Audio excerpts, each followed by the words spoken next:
Hello and welcome to historic Muzzy Field in Bristol, Connecticut for tonight's Mayor's Cup matchup between the Bristol Blues and Danbury Westerners. Bristol took round one of the race to the Mayor's Cup at Danbury on opening night by a score of 7-4.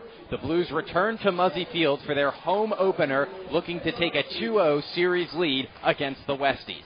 I'm your host, Ben Mihaljevic, excited to be with you all tonight for the start of the fourth season of NECBL baseball here in Bristol. The Blues have started the year hot, downing Danbury and mashing Martha's Vineyard 11-1. Bristol returns a formidable core from a group that started 7-12 last year before hitting its stride and running with it all the way to the NECBL Championship Series. Rain has already been a factor before the game. The tarp was pulled on at about 5:30 but taken off at 6 o'clock, and we're ready to go at Muzzy Field just 15 minutes past our original starting time. Joining me tonight is the new voice of the Danbury Westerners, Max Wallace. Max, welcome on. Thank you so much, Ben. And you kind of said it yourself. Bristol hit the ground running at the right time last year. This season looks to be completely different. You and I were talking before the game. 2022, a great year. Last year, obviously, a great year.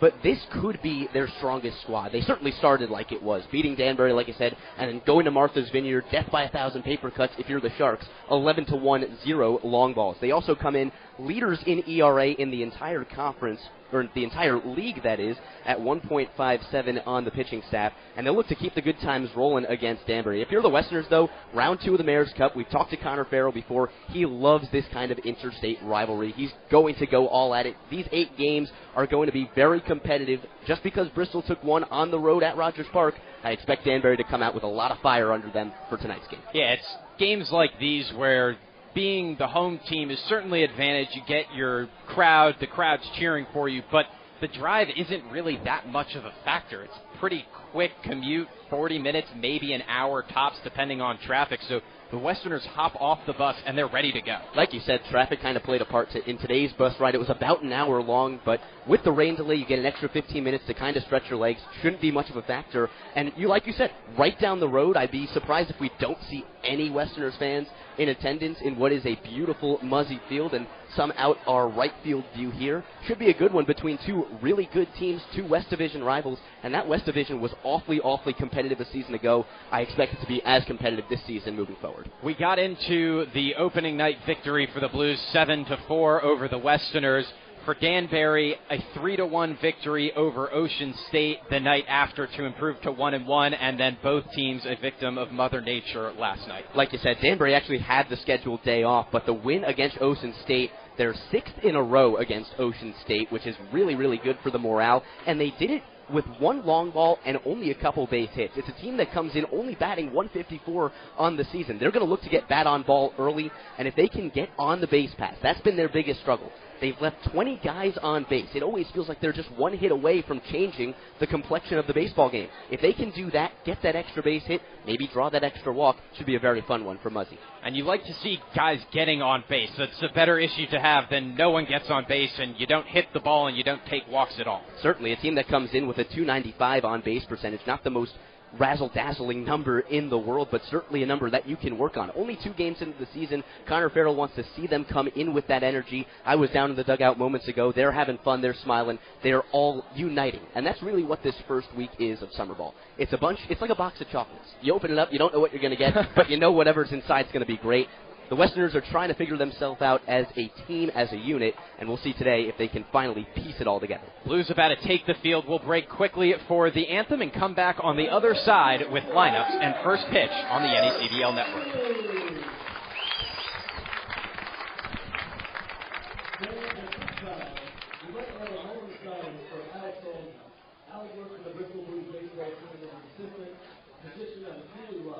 Everyone at Muzzy Field knew Al and is a proud member of the organization. Unfortunately, Al passed away in March of this year. The team and the fans will miss Al's presence at the field.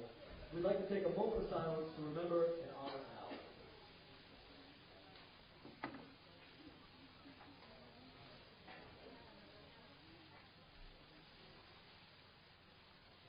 Thank you. And at this time, we ask you to please rise and remove your for the singing of our national anthem by Olivia Shaw.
Go. Let's do it.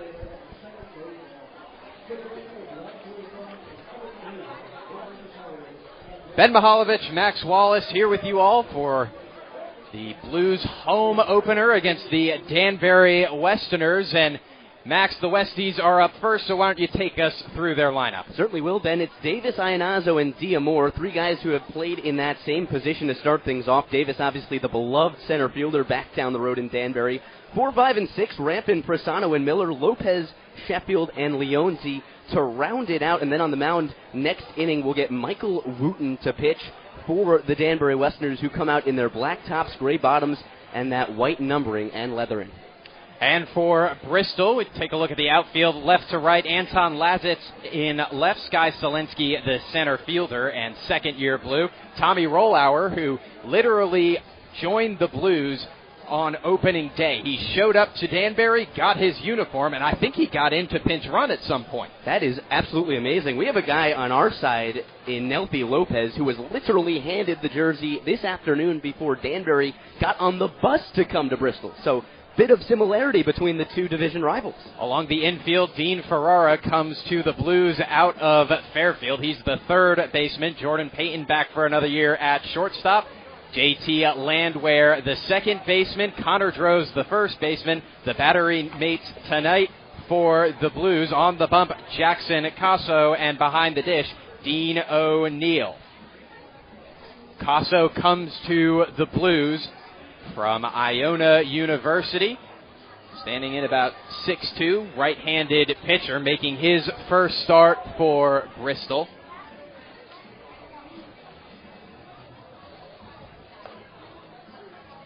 Talked a lot about sort of guys getting to know each other here in the beginning. This is the first time Payton and Landwehr will be starting a game together up the middle, so immediately something to watch for the Blues on coverages, on steals, and even double plays. As well as hit and runs. We saw a couple of times Danbury's a team, not a whole lot of power in the lineup, but a team that when they get going offensively, it's like a snowball. It just keeps on piling up and up and up. And we'll see if that middle infield, the hit and run's definitely going to be on at some point tonight, can communicate well for Bristol. Jacoby Davis, the leadoff man for the Westerners. We're underway with ball one from Casso at 6:51 p.m. Game time temperature 72 degrees. The sun has come out after rain delayed us about 15 minutes. Tarp was on. Everybody, all hands on deck, as they say, for summer ball. There's really no game day field crew, so every player gets out there, gets their hands dirty. You guys did a great job, up and down in no time, and you know what? It's going to sound goofy, but that really builds team morale. It does, and especially here early when guys are just learning each other's names. 1-1 from Kosow, wave and a miss by Davis. Kosow ahead 1-2. For Davis, expect him to be a little bit patient tonight. Swings at the first two pitches, falls behind quickly, but a guy who's desperately looking for his first hit of the season. The 1-2. Up and away with the fastball, 2-2. And you know, Davis, the leadoff guy, but comes in with a newfound power, a newfound swing. He had 3 home runs this past season with Cornell. Didn't have a whole lot in his first 2 years with the Big Red. Davis lifts one in the air to center. Solinsky goes back about 10 paces, makes the catch for the first out. And you can see Davis, even though that was just a lazy fly ball out to center field, he's getting ready to run. He was racing around first base, trying to hustle, trying to stretch the legs out. Like I said, just eager to get that first hit. And you know, with a guy with Jacoby Davis, once that first one falls, like a snowball again, they'll all just keep on rolling. Here comes the second baseman, Michael Iannazo. Iannazo, the shortstop for game one between these two, shifts over in the infield tonight. Kosow's first pitch, just low. Got Anthony Luscious Letizio calling balls and strikes behind the dish last night. Bob Melms is the first base umpire, and the crew chief over at third base is Chris Angstrand.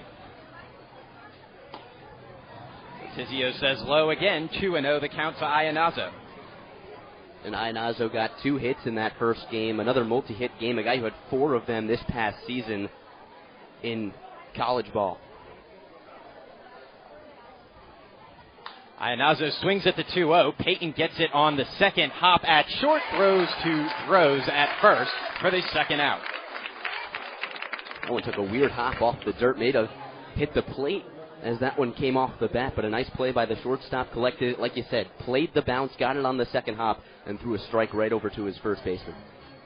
And not playing that bounce particularly well hurt Payton in the 9th inning against Danbury in the first game, costed him an error, and with 2 outs and the game almost in hand, the Blues had to wait a little longer. 8 errors between those two teams on opening night. Just goes to show you the first game jitters they had. Dante Diamore stands in, takes a fastball high, 1-0. Diamore was a Blue in the end of the 2022 season for only 4 games. A bunch of guys left during the playoffs, and Bristol had to call people up from the Futures League, and Diamore was one of those guys. Like you said, 4 games played with Bristol in that year. He also played 29 games with the Riverhead Tomcats. 33 games played in that summer, a .250 average for him and 23 hits. Diamore hit a blast to center field, a 3-run shot in game 1 between these two, and timeout called, I believe, by Diamore. He's ahead 2-0, and Bristol will come to that when we return on the NECBL Network.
Walovich, Max Wallace out for the top of the second inning. 3-0 Blues leading the Westerners. Batter for Danbury, Zach Rampin, the catcher. He takes strike one from Jackson Casso. Rampin had a good game against Bristol, one of three guys who had a multi-hit game in that one. Comes in 2 for 5 as he got the day off the last game these Westies played, batting .400. Still looking for his first extra base hit. 1-1 the count to Rampin, the Danbury backstop.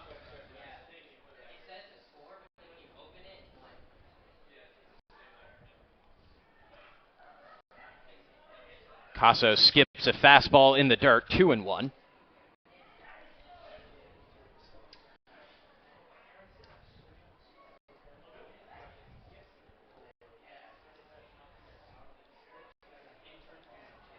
Three and one now to Rampin. And what you don't want to do as a pitcher is walk the first batter, no matter how good of a hitter he may be, after your offense puts up a crooked number. You're absolutely right, Ben, and that's because Danbury, like I said, a team that's struggling to get on base right now. You don't want to give them any kind of life.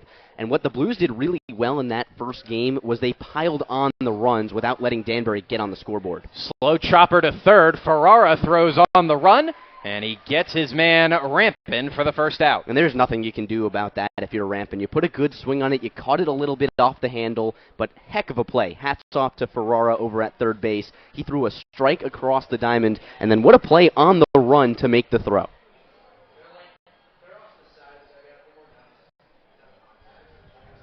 So that brings Ryan Prezano, the DH, to the plate. Wake Forest Demon Deacon Ryan Presano in high school went to Fairfield Prep, took home the Gatorade Player of the Year in his senior season. Presano bounces the first pitch foul, 0-1.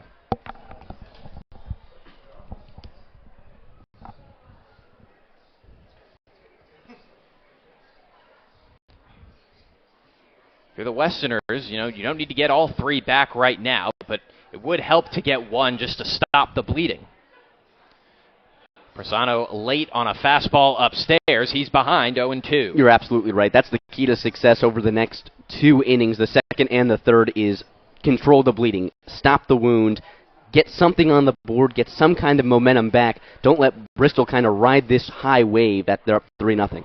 Swing and a miss. Presano down on 3 pitches and 2 quick outs for Jackson Casso. And for Presano, he's just desperately trying to find it as well. This Danbury lineup just seems like they're that one piece away from doing big things, but like you said, Presano goes down on strikes. 5th time this season that he's gone down via the K. First pitch, a called strike to Hayden Miller, and it feels like we're kind of at the point where Danbury is almost letting Jackson Casso get into his groove. And you don't want to do that, especially like we talked about already. This Bristol pitching is so good. You let them get on a high, they're going to be even better. And right now, Casso is just carving up pitches, carving up batters, left, right, and center. 1-1 to Hayden Miller, the Danbury third baseman. Popped out of play, 1-2. Casso spent this past season at Westchester Community College 100 strikeouts, the century mark in 69.1 innings with Westchester Community, the Vikings. And that's productive work, and you have to figure that might warrant a couple looks from maybe some D1 or D3 schools. Casso gets the punch out of Miller.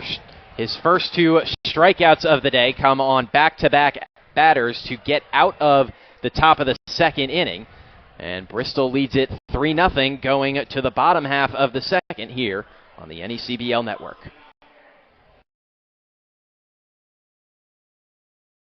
So Bristol sent all 9 guys to the plate in the bottom of the first inning. That means the Blues will go right back to the top of the order for the bottom of the second, and Thomas Rollauer, who drew a leadoff walk to start the game offensively for the Blues. He takes strike 1 from Wooten. Now, if you're a pitcher, you can look at this in 2 ways and hopefully Wooten's looking at it in the ladder. You can say this is a 9-batter lineup that got the better of me the first time as a hit by pitch, the second free pass to Rollauer as that one caught him up in the helmet area, it looked like, actually. Yeah, clunked him right off the head, and can't tell if we're going to have a pitching meeting. No, it was just a Danbury coach going out to retrieve the ball. And so you can say this is a 9-batter lineup that got the best of me, but I can come back. I know what they're going to look for. I can mix it up a little bit and kind of reset a little bit. First innings in the ether, all that matters is from that hit by pitch and on.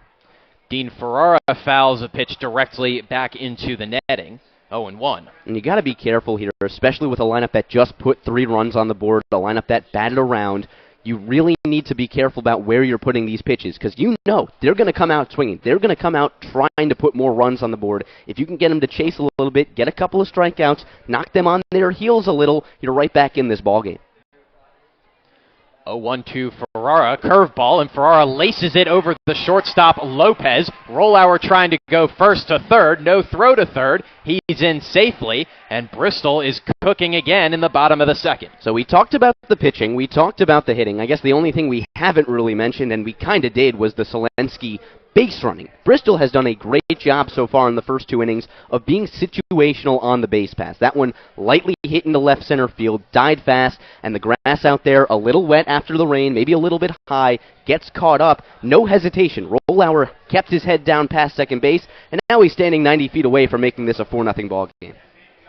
Just as quickly as the Blues got hot in the bottom of the first, threatening again here in the bottom of the second. Runners on the corners, nobody away. Anton Lazitz takes ball 1 in the dirt. Lazitz was one of the few batters who got out in that top 3 on the ground ball to the shortstop Nelfi Lopez, 6-3. He grounded out his first at-bat. Speed on the base path. Ferrara at first, Rollauer at third.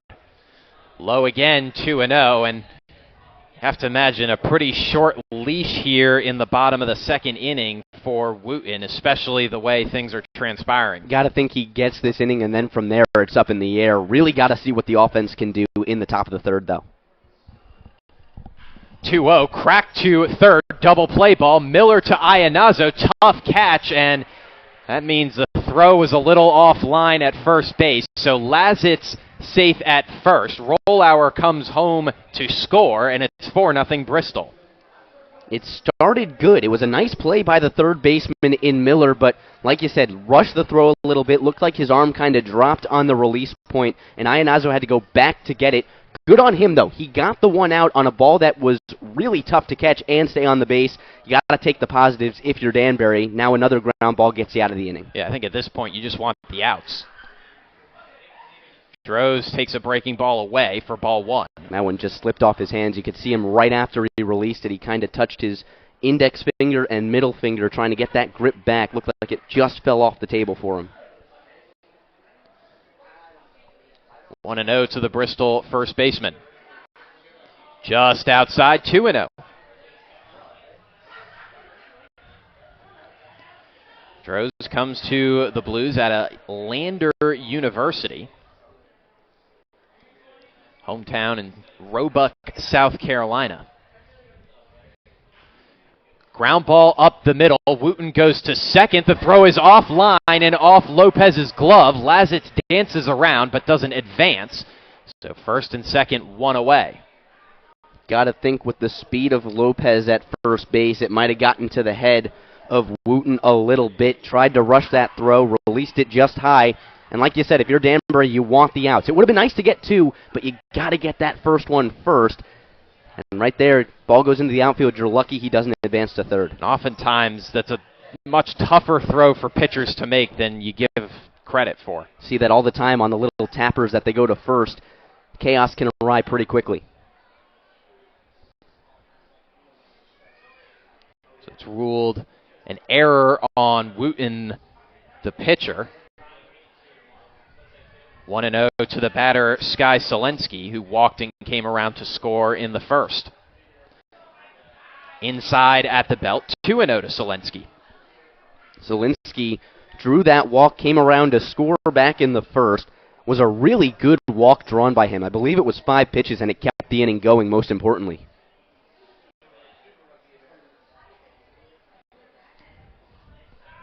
2-1 to Solinsky, who had no interest in swinging at the fastball down the middle from Wooten. Can't imagine. I don't think he's swung the bat yet, and I don't blame him. You see 6 balls now go by. No reason to get jumpy at the dish. Fastball right down the middle, 2-2. Really good spot that time by Wooten. Kind of froze him. Like we said, Solinsky wasn't really interested in anything he was offering, probably up until this point. 2-2 to Solinsky. Just fouled it off and stays alive. Solinsky named second team All-Ivy League player this year for the Columbia Lions. 45 RBIs this season. It was a career high for him in a season. Now he can score his Columbia teammate Anton Lazitz, who's at second. And, oh, what a catch by Lopez. Waiting to see if the ball would drop. And a great play by Nelfi Lopez to record the second out. Well, I told you the coaches had high praise for him, and, well, you get a quick taste of him right there. Nice diving catch to the backhand side as well. And, Ben, I got to be honest with you. That ball gets by, maybe gets caught up under his glove. That's at least 90 feet for the runner on second, maybe even 180. That's a big, at least one-run saving play out there by the shortstop. Michael Zerillo takes a breaking ball back door for strike one, 0-1. Zerillo comes to the Blues from the Valley Blue Sox last year, where he was certainly a power hitter, 10 home runs.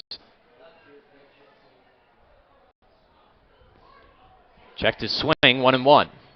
Played in 36 games last year for them, batted .220 for the division rival. Saw a lot of movement in the division in terms of the summer ball this season in the NECBL. The 1-1. Low, 2-1.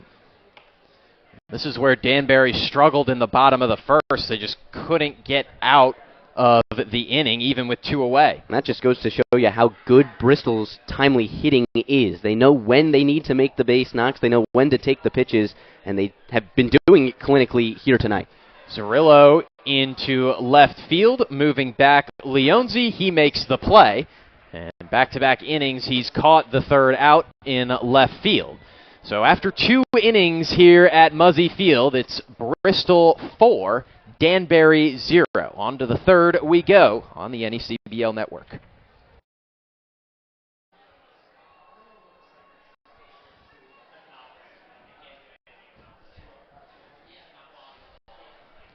Ben Mihaljevic, Max Wallace back for the top of the third inning. Mayor's Cup action here at 110-year-old Muzzy Field. 4-0 Bristol Blues over Lopez behind, 0-2. Casso from the stretch, the delivery, swing, and a miss. Third straight punch-out for Jackson Casso, and he is dealing through 2 1/3. We were kind of waiting for that to happen, Ben. Like I told you, 100 in the collegiate season this past year, including highs of 14 at Suffolk County and then 12 at Cecil College to start it off. He's a guy who's going to blow pitches by you each and every game. That brings Jaden Sheffield to the plate for the first time today. Sheffield takes up and in, has to jackknife out of the way of the fastball. And you might recognize that last name. He is the son of Gary Sheffield. That he is, longtime Yankee for his father, and now he brings his talents to Danbury. Told you he flip-flops in the outfield left to start things off against Bristol in the home opener, and now moves to right tonight.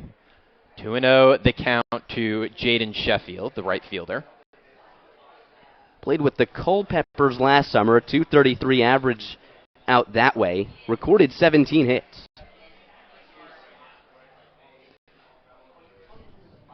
Sun's gone down. Dark skies in the outfield here at Muzzy, and Casso's temporarily lost his control. 3-0 the count to Sheffield. This is a really good at-bat by the 8-hole hitter. See a couple of pitches, see a couple of balls, try and get any action you can on the base pass. Danbury's still looking for their first base runner. Sheffield taking all the way, looks at strike one, 3-1 the count. easy take that time by Sheffield. Wasn't going to swing at anything, even if it was served up on a tee, especially with the way this one's going. And it looked like Casso maybe took a little something off his fastball just to get the strike. A miss there, and Jaden Sheffield, the first Danbury base runner of the day, with a one-out walk. Like we talked about with Bristol, their bottom of the order did it. Let's see if Danbury's bottom of the order can follow suit. 8 gets on with a walk. Let's see what 9 can do. And sometimes you need the bottom of your order to do this, and you need it to win you games. You can't always rely on the top half. This is Ray Leonzi, who's been busy out in left field tonight. He looks at ball one just above the letters.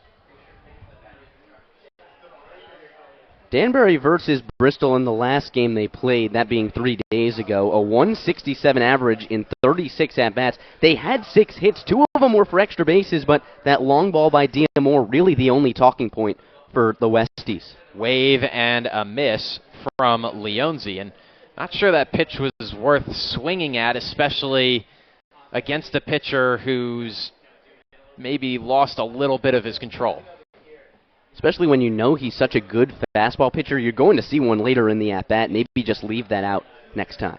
1-1 to Leonzi. Sheffield leads off first, and Casso checks in on him. And for Sheffield, not really a big threat on the bases, at least if you keep him that close. He did have 32 stolen bases in his 3 seasons of summer ball coming into this year. Got a 2-shuffle lead right now. Got to keep him close. 1-1. Fouled back, 1-2.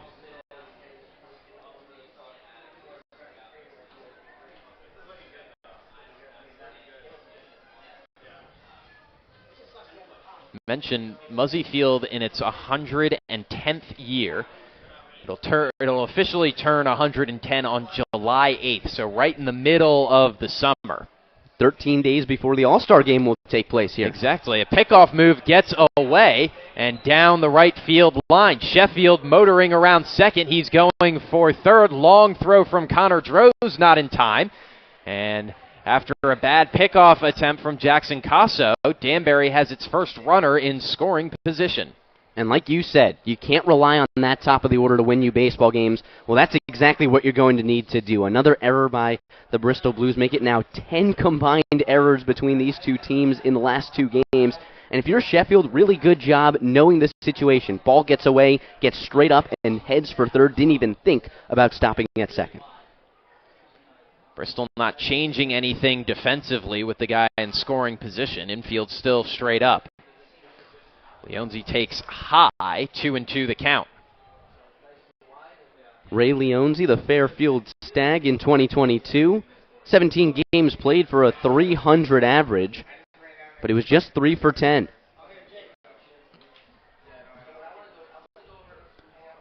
Two-two to Ray Leonzi. Checked his swing. I don't think it matters. Luscious Letizio punches him out. Backwards K for Ray Leonzi. And the last 4 outs have come by way of the K for Jackson Casso. He's been absolutely carving, and you kind of mentioned it in the first. If you give a pitcher like this a run advantage, good things are going to happen. It took a little while to get there, 4 batters to be exact, before the punch-out started to pile. But we're seeing them in full effect now as we go back to the top. Jacoby Davis checked his swing, or no, he did not. He went around 0-1. Danbury lineup turned over for the first time today. And we mentioned the bottom of the order being a little bit productive, but you do need something from the top of the order. Certainly do, and this is a big spot for Jacoby Davis. Bat on ball, scores the runner from third. Bounced in the dirt. Davis had no business swinging at it, but he went around anyway, and he's behind 0-2. And he's just sitting fastball. He's expecting one to come in about belt high. And give a lot of credit. Casso started that off-speed, that breaking ball, right at his belt. Davis just could not resist on it. Your eyes get as big as your stomach when you see one coming belt high at, call it 83 miles an hour.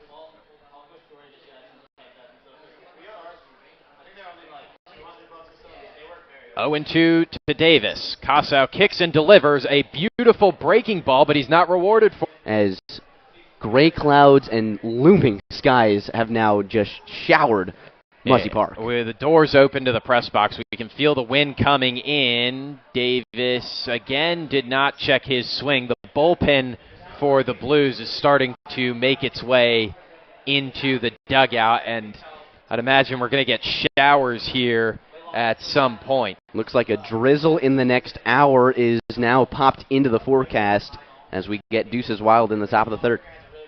Casso delivers. Another foul ball. We'll do this 2-2 thing all over again. The temperatures have really cooled here in Bristol, Connecticut. We see the Blues GM Jordan Shiner down at the Danbury dugout. I'd imagine he's updating the Westerners on any weather-related news. Casso goes to the plate. A lazy infield pop-out. In foul territory, O'Neill, and it bounces out of his glove. Oh, man. Just about as easy as it should have been for Dean O'Neill, and he couldn't make the play. Jacoby Davis stays alive. Now you got to make him pay, though. That was step one. You got the break. You got your second life. Give him credit. He fouled it off. He spoiled the pitch he needed to, but now it really comes down to this next one. If Davis can make that turn into a run, it will lead to good things. And it really doesn't mean anything if that goes down as just a foul ball in the book and not a foul ball that results in a run. So this will be our third 2-2 here from Jackson Casso.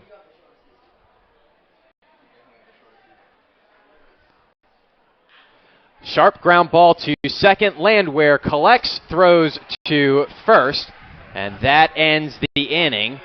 We'll wait a second here. Jordan Shiner's going out to update home plate umpire Lucius Letizio on the weather situation. I don't know that anything... It is drizzling, actually. You can see it on the center field camera. Nope, there go the Blues. They're getting the tarp.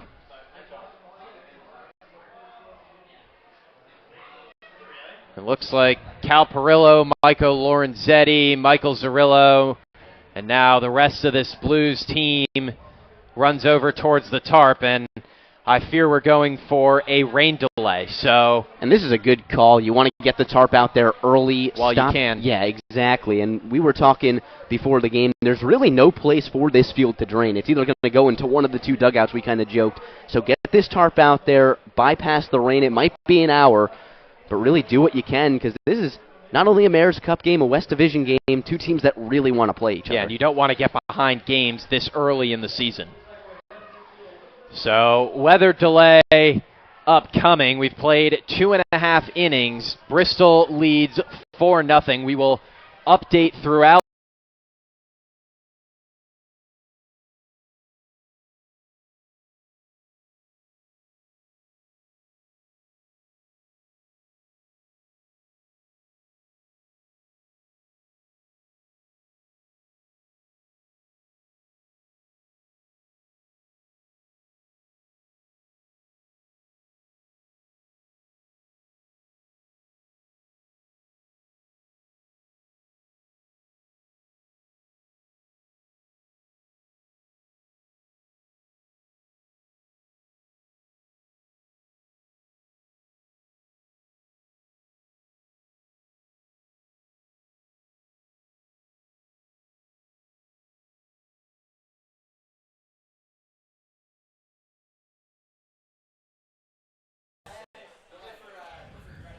Ben Mihaljevic coming to you all with an update. Tarp is still on here at Muzzy Field. Rain still pouring down. You can see a little bit of pink skies out in left center field, but rolling in still those dark blue clouds that bring the rain.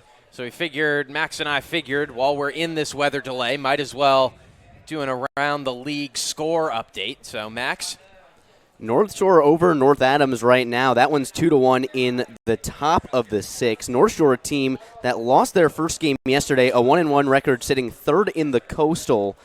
As for North Adams, a team that's in our division in the West, looking for their first win. They're down by one in the top of the sixth. Again, that one 2-1 North Shore over North Adams. The Battle of the North, and then coming up in just a little bit, pregame for Upper Valley and Sanford. Sanford, a team 1-2 right now, lost their last two games, but they're at home, and at home they're only 0-1 away from home. They are 1-1. Upper Valley getting set to play in its second game of the season. They won their first game last night, 1-0 away from home, looking to go to 2-0 atop the North standings. Yeah, and then carrying on, we have Martha's Vineyard at Mystic. Mystic leads that game in the top of the sixth by a score of 2-0. Mystic so far this year 2-1, while the Vineyard searching for its first win at 0-2.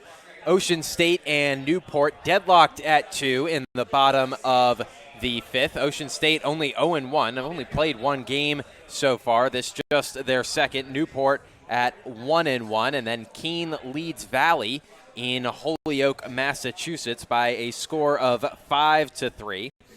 Bit of a slow start for Valor. I guess they're only 1-1. Keene is 1-0. So a bunch of teams only playing their second game of the year, so it's really difficult to read into how good some of these teams will be, but we'll figure it out more as the week progresses. Again, still TARP here in Bristol, clouds rolling in, and when we know something about the timeline here, we will come on the air with an update. But until then, stay dry.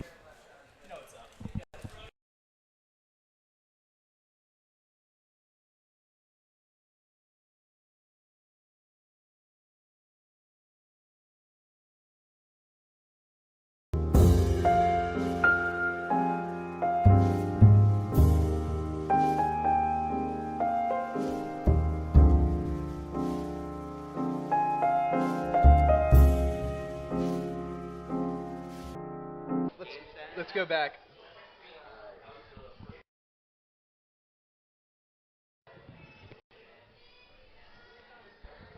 Ben Mihalovic back with everybody for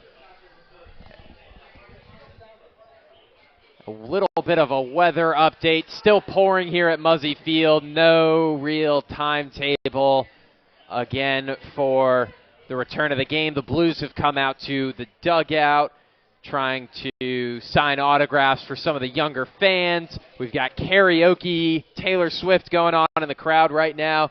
And Max, I think you've got some score updates. Score updates inbound for you guys at home. North Shore extends their lead over North Adams. They lead at 4-1, bottom of the seventh. North Adams, like I said, trying to find that win number one and keep pace with these Western Division rivals. We saw three teams from the West make it last year, and with the way the playoffs work out, top three seeds make it. The winners of each division automatically get a bid, and then it's the next best five winning percentages. We talked about it a little bit when Ocean State was in town the other night. Each game matters. 44 games, it sounds like a lot of baseball, but each game really matters. Upper Valley and Sanford still getting set to kick off, or first pitch off up that way in Maine. Top of the seventh between Schooners and Sharks, 3-0. Schooners extend their lead. Ocean State trails to Newport 4-2 in the bottom of the sixth, and Valley still trails the Keene Swamp Bats. That seems to be a slugfest right now, Ben. It's 8-5 Swamp Bats in the top of the sixth. So that's your NECBL score update during this weather delay. And again, we'll come back on in another 10-15 minutes, try and provide an update. But so far, nothing. We've only played 2.5 innings, hoping to get through the rest of the game. 4-0 Bristol when we hopefully return soon.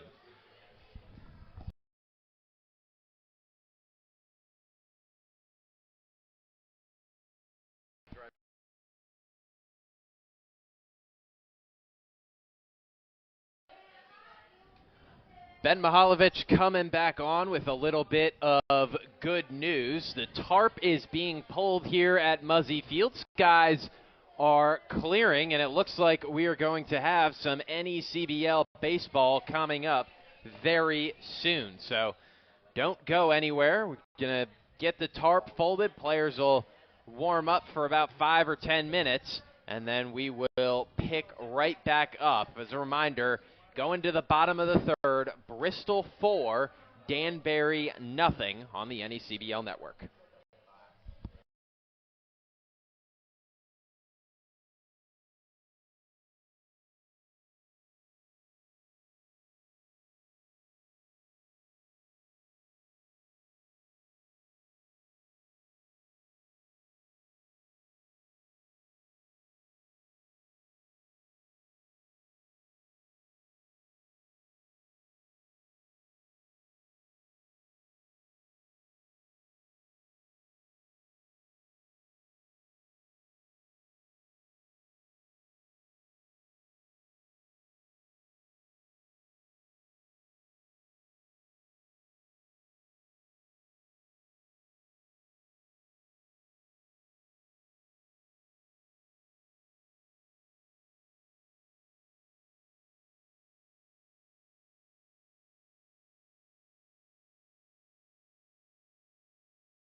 All right, welcome back, folks. Ben Mihaljevic, Max Wallace. Happy that we're finally getting to play some more baseball. Worried for a second that might have been it for our night, but we're going to continue here in the bottom of the third inning. Bristol leading Danbury by a tally of 4-0. Bristol got really hot in the first inning, scored 3 runs, had a sac fly from Connor Droz, an RBI single from Michael Zarillo to plate Dean Ferrara, and then another RBI single from Jordan Payton scored Sky Solinsky. Then in the second, it was an awkward fielder's choice that plated Thomas Rollauer, and that's how Bristol has 4 runs and 3 really solid innings of work on the mound by Jackson Casso for the Blues. But I'd imagine with this long delay and the fact that he's not even going out to pitch now because the Blues are up to bat, Casso will be done. And as I'm looking out, we have a new Danbury arm, Max. That we do. Wooten's night is done for Danbury. We'll close the book on him when we get a chance, but it goes to Charlie West, the left-handed pitcher at a UConn, 182 pounds, 5'11". The rising sophomore will take the bump for what appears to be the bottom of the third, and just to kind of steady the ship, remember, if you're just joining us, 4-0 Bristol on top. They go back to bat. And, Ben, something they did so well in that first meeting they played opening day between these two teams was put on runs in multiple innings. It was the third, fourth, and the fifth that they scored 3, 2, and 1 in that order, and they'll look to do another set of runs here, already leading by that 4-0 tally. And talking to Blues hitting coach Mark Stevens, Stevens said it was the middle innings where the Blues will really get you after these 2 games that they've played so far. Teams get complacent, think they can settle in. That's when the Blues attack. So far, just the opening innings have been a lot to handle for Danbury. We'll start with the bottom of the order. 7, 8, 9 due up here in the bottom of the third, and that starts with Jordan Payton. First pitch to Payton, just outside, 1-0 the count. And, this is where Danbury has struggled. 2 runs allowed in the third, 3 runs allowed in the fourth, and 1 in the fifth over their first 2 games. They've only allowed 8 runs so far a game on average in the 2. But if you're Danbury, you've got to try and stifle them here, score in the next inning, then really try and get this momentum going. 2-0 to Jordan Payton. Called strike on the outer third. A good spot for West, which he was trying to hit with his first pitch. 2-1 now the count.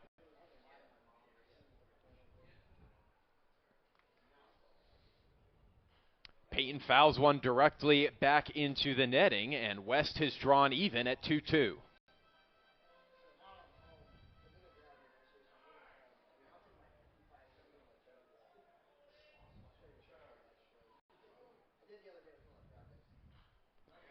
Another foul ball off of Payton's bat, and we stay at 2-2.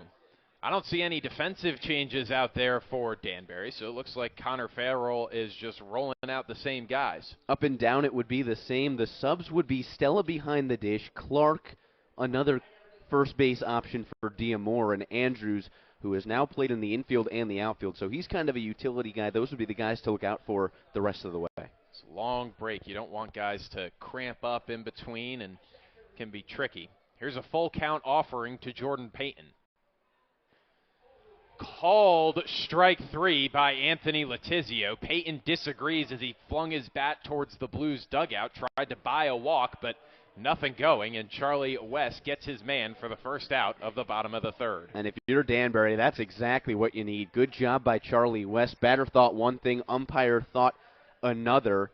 And, hey, maybe that's the start of good things to come. Just the first strikeout in the ballgame as we are able to close the book on Wooten. 2 innings pitched, 5 hits, 4 runs. They're all earned.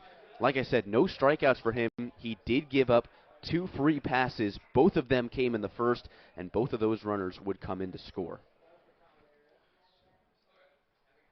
1-0 the count to the Bristol backstop, Dean O'Neill. Now 1-1 after West fires in a strike. Single in his last at-bat for O'Neill, and we'll talk about it again now after about an hour or so delay, and that's this Bristol bottom of the order. They did exactly what they needed to in that first inning to prolong that inning and score the 3 runs they did. A single by Payton, a single by O'Neill, and then Landwehr ended the inning on a fly out to left. The 2-1 to O'Neill. Shot foul, 2-2. Dean O'Neill, a member of the Maine Black Bears, 2 years out that way. 276 average going along with 10 doubles, 9 homers, and 37 runs batted in. O'Neill fights a pitch off to stay alive at 2-2.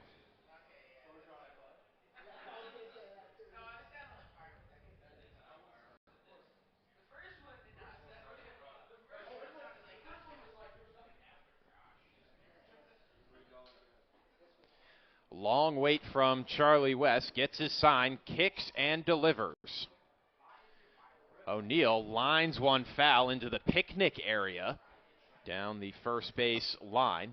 Bit of an inside-out swing that time for O'Neill. Tried to keep up with the fastball on the inner part of the plate, but was awkwardly behind it with the hands way out in front. Another 2-2. This one in fair territory. A can of corn for Dante Diamore, who only has to move a couple steps to his right to make the catch.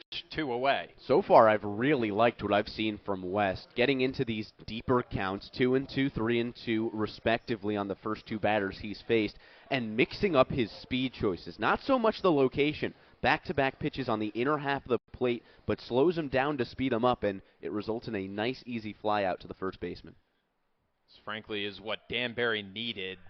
Give up a couple runs early. You have the long rain delay. You need some stability out of the bullpen. And, you know, there was the energy in the stands. There was some karaoke going on. That was a really good time here at Muzzy. But for Danbury, it kind of stifled the momentum. It really reset this ball game. You pick it up 4-0. You go to work on the defensive side. You get in a 3-up, 3-down inning like you got brewing here, and it's a brand-new ball game. 2-0 the count to JT Landwehr. 3-0 as West misses just above the letters. I will say that was one of the better rain delays I've ever seen. You had Taylor Swift karaoke. Everybody was getting in on the action. Fun was not missed at Muzzy Field. Everybody had some. It doesn't beat the time last year against Valley when everybody went on the tarp as a slip and slide and it just became free game, but it'll do.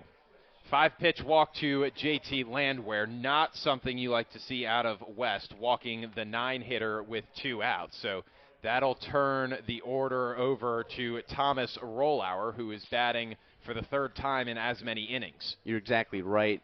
What the doctor did not order right there, a 5-pitch walk, 2 outs. It gives a free pass to the number 9 hitter.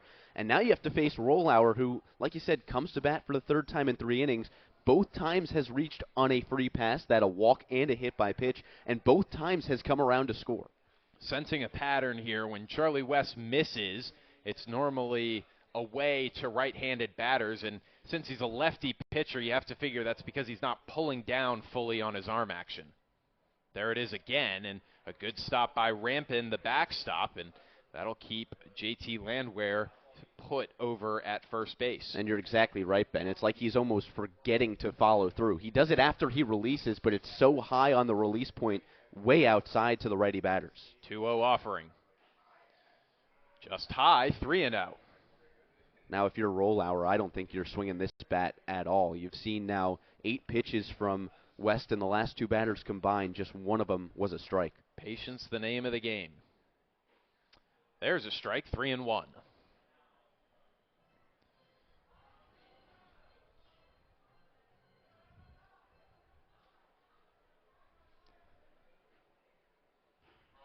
Another strike. Rollauer tried to sell ball 4, couldn't get it. That much closer than the one Peyton was rung up on, and Letizio stays consistent. Full count, 2 outs, runners going. Line, down the line, fair ball. Gets down in left field. Landwehr into 3rd. Binkowski puts the stop sign on him. It's a 2-out double for Thomas Rollauer. His first hit of the game, and Bristol again threatening with 2 outs. Well, Rollauer now 3 times coming to the plate, 3 times reaching base, and this time it's the first extra base hit of the ball game. Bristol with now 6 hits all of a sudden. Danbury still looking for their first. You almost, if you're Danbury, get a little bit lucky there. Ground's a little wet. It's going to stay in front of you in the outfield. And if that gets by him, with the way Landwehr was running, that could have easily been run number 5. Now the Fairfield Stag, Dean Ferrara. Ferrara looks at a first pitch ball, 1-0. That's what happens, really, when a pitcher starts losing his control. He's forced to go more towards the middle of the zone, which favors the hitters, and Rollauer able to square one up. Ferrara the other way, sharp ground ball. Dumore has it and flips to West quickly. Looked like he was a little confused on what to do, but able to make the play, and Danbury holds Bristol. Welcome you back to Muzzy Field. Max Wallace and Ben Mihaljevic with you here for the home opener for the Bristol Blues. They lead Danbury 4-0 as we head to the middle 3. 2, 3, and 4 due up for Danbury. Ionazzo, Diamore, and Rampin. And much like we saw for Danbury last inning, we will get a new pitcher after the hour or so rain delay. It is Andrew Gormley from the University of Charleston, not the Cougars, the Golden Eagles, and his first pitch to Ionazzo on the ground to second base, trying to make the throw to first, but it gets away. The backstop in O'Neill, good job backing up the first baseman, but via the E4, I believe it will go down as Ionazzo reaches base for the first time today, as well as for the first time tonight, Danbury will get their leadoff man aboard. Telling you about Andrew Gormley. His 2024 season featured 33 innings pitched. He allowed 35 hits, 24 runs, 21 of them earned. Also struck out 28 batters for the Golden Eagles. Really a shame for Bristol that Casso had to come out of the game. He retired 9 of the 10 batters he faced. No runs, no hits, 1 walk, 4 punch-outs. Like you said, for Danbury on the other side, good to kind of get that refresh, reset the momentum. Shoes on the other foot a little bit if you're Bristol. You had all that momentum, like you said, a really good outing. 3 innings pitched, no hits, no runs, 4 strikeouts for Cassau. But now it'll be up to Gormley and this bullpen to bring it home. Even on the first pitch, Gormley threw. He got the ground ball he wanted. Landwehr pinched a little bit towards the middle. It's a tough throw. Ionazzo was tearing down the base path. And Ionazzo, a guy with that bigger frame, 6 foot on the nose, and really hustled down the line. Takes off for second here. Hit and run is on. This one's going to be into the gap of right center field. It'll get down and 3-hop to the wall. Ionazzo racing around third. Diamore into second. He'll get there standing. The first hit of the game for Danbury's the first extra base hit of the game for Danbury. And just like that, the mental reset, 4-1. Coaches need to watch this game and clip that play because that was the perfect hit and run. Could not have been executed any better. Diamore goes the other way with a line drive. Ionazzo with his speed scores standing up. Diamore, a guy in batting practice, which was now been, believe it or not, close to, call it 4-ish hours ago, was trying to hit it out that way to right. The top of the turtle kept kind of getting in his way, but on that last swing he had, hit it right in that same spot. Off the top, it ricocheted straight to second base, and you could almost see him visualizing where that ball was going to go. Almost did it to perfection right there. He did do it to perfection, and now it's 4-1. Danbury finally on the board. Yeah, it's a sign of a really good hitter when you can practice something because you know you're going to need to do it in a game and then execute it perfectly in the game. Second at bat now for Rampin. He grounded out to the third baseman, sends another one down that way, but it's left to the line and foul. Count evens up at 1-1. I do think Gormley just a little bit unlucky. He's throwing strikes here. He's looked pretty good, but gets the error and then the Diamore double, and still doesn't have an out to show for. Like you said, the name of the game, if you're a pitcher, is throw strikes. He's done that, got a little bit unlucky with the error, and then a really good piece of hitting by the 3-hole hitter. Let's see what the catcher has up his back sleeve. He waves at that one, and now Gormley will go ahead in the count, 1-2. Told you he's not a guy who's going to strike out a ton of batters, 28 in 33 innings pitched. He did have a 7 strikeout performance against Wingate to start his season.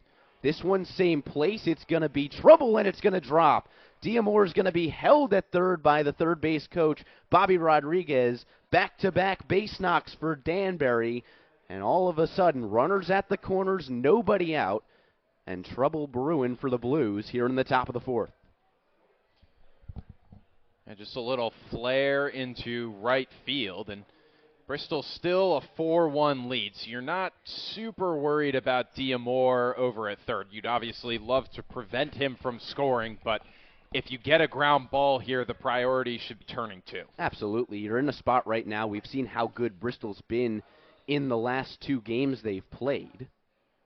As the first pitch to Persano just misses outside. Infield, like you said, at that double play depth. Landwehr shades to the bag at second, and so does the shortstop, Peyton. With runners at the corners. This one's going to get by the catcher. Diamore thought about it, trots back after a couple steps down the line, but it is a free bag for Rampin, and now that double play, unless it comes in a wacky way, is off the table. Yeah, probably smart by Diamore. Unless you're 100% sure you can make it, now you have second and third with nobody out and a chance to get right back in this ballgame. So the wild pitch allows Rampin to take second. This one on the ground to the third baseman. What a play over there by Ferrara, and he's going to keep everybody right where they were. Leaped into the air, gloved it in the same motion, looked back to third base, and nobody could go anywhere. Persano down on the ground ball to the third baseman. That's huge for Bristol. Just settle you down a little bit, and almost bit by having the corners in and the ball bouncing over Ferrara where he would have been able to field it at a normal depth, but just able to snag it. First pitch is out there for Miller. Miller looking for his first base hit of the ball game, struck out back in the second. Ferrara, like you said, right at that third base cutout on the infield, right where the grass meets the dirt. Miller swings and misses at that one, and the count quickly back even at 1-1. Big hunker down at bat if you're Andrew Gormley. Try and prevent any further damage. And this could be your do or die, not so much back against the wall with the 4-1 lead, but if you mentally play it that way, if you mentally say, the runner on third can come home, no problem, maybe not allow both runs, it's really what you're trained to work on here in summer ball. That's what these pitchers are trying to do. They're trying to sell themselves to show we're worth this spot on the roster in college. They got to go make it work here in summer ball. Even that miss competitive. Try and get a bad swing out of Hayden Miller and have him almost gift you the strikeout. Miller from the College of Charleston, the Cougars down south in the CAA. And he goes down looking for the second time tonight. He's punched out with a K, this time the backwards-facing one. And Miller might as well have gifted him the strikeout because you're not going to get much of a better pitch, especially with 2 strikes. Looks like he was expecting off-speed, got frozen by the fastball right at the knees. Give credit, though, Gormley bearing down with 2 straight outs. Persano grounded to third. Miller struck out looking. An inning that started so promising for Danbury has slowly trickled to a halt. This one off the bat of Lopez into left field. It'll be a tough play. 2 steps right of the line. Making the grab is the left fielder, Lazitz, and that will end the inning. Danbury gets 2 hits. They get 1 run, but they leave 2 on the base paths. They've left 23 on the base paths in the 2024 season. Back we come to Muzzy Field. 4-1, Blues in front.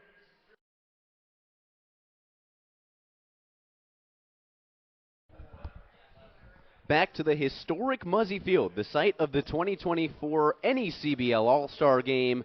Blues in front of the Westies, 4-1, but the Westerners do a good job getting the run back. Me and you were talking in between innings. You'll take the run any day of the week, but the situation they were in, second and third, with I believe it was just 1 out, or even if nobody out, you really would have liked to have gotten more, but at least you started something.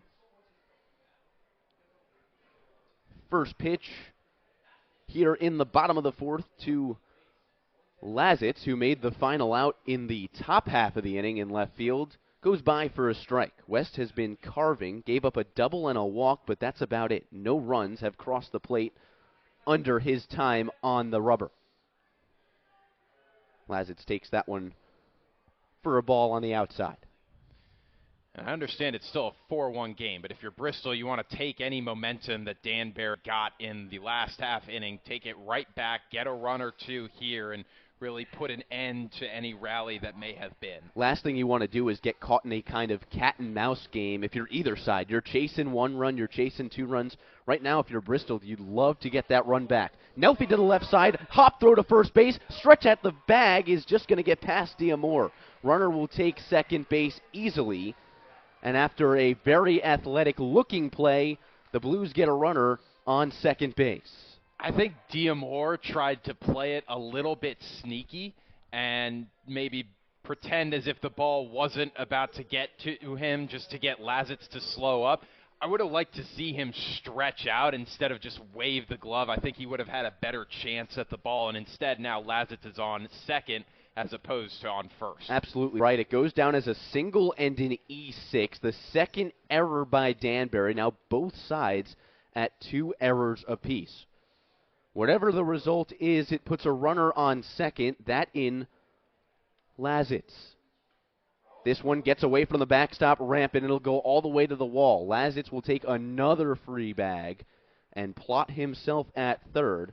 So courtesy of a throwing error, courtesy of a wild pitch, Blues got a runner 90 feet away from getting that run right back. Didn't even get to tell you who the batter was because we've been moving so fast on the base paths. It's Droz. Sac fly to right field in the first to score a run and reached on an error to the pitcher. That was back in the second. This one just misses inside. Count goes to 2-0. Now the infield is entirely in. You want to prevent that run from coming home, and you don't want Bristol to get it right back. With the infield's toes on the grass, that one comes way too high for ball 3. First baseman in Diamore is, call it 3 shuffles off the line and on the grass. Third baseman in Miller follows suit. That one right down the pipe for strike 1, taking all the way was the cleanup hitter Droz. So now that you've gotten that out of the way, if you're Droz, your job's just to put it in play, make Danbury make a play. Bloop single will do the job. This one hard hit past the second baseman in Iannazo, who was all the way in. Just like that, Danbury worked so hard to get that run back, Ben, and the Blues take it right off the board, 5-1. That's what has made this Bristol team look so promising, is just the ability to cut off any rally so far. And now, no one out, you've got a guy on, and you've already scored this inning. It honestly looks a lot like what was happening with Danbury last half inning. Certainly does. You get the E6 that gets a guy to second. Wild pitch gets him to third. RBI single, the second RBI of the night for Droz, does the job, and just like that, 5-1 Blues. First pitch just outside to Selinsky. Selinsky, another one of those guys who got on via the walk, then later scored back in the first, was taken out by a fantastic play by the shortstop Nelfi, a diving backhanded catch to save a run and retire the number 5 batter. Count evens up at 1-1. West set at the belt, fires, and once again misses outside with that high release point. Count goes to 2-1. Sky Selinsky, the Columbia University Lion. He spent 3 years with Columbia. 110 games played down that way. 77 RBIs to his name.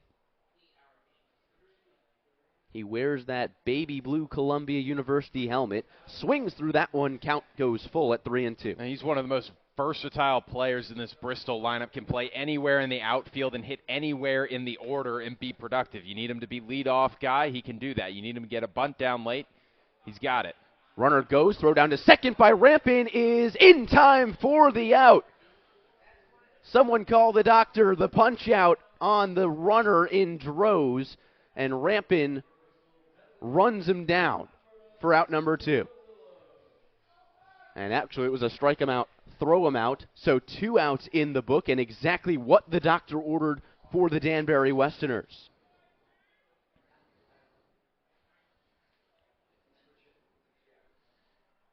First pitch to the switch-hitting Zerillo is going to miss inside. Strike him out, throw him out. Zielinski's down on strikes for the first time. Droz is down after the gun down by Rampin.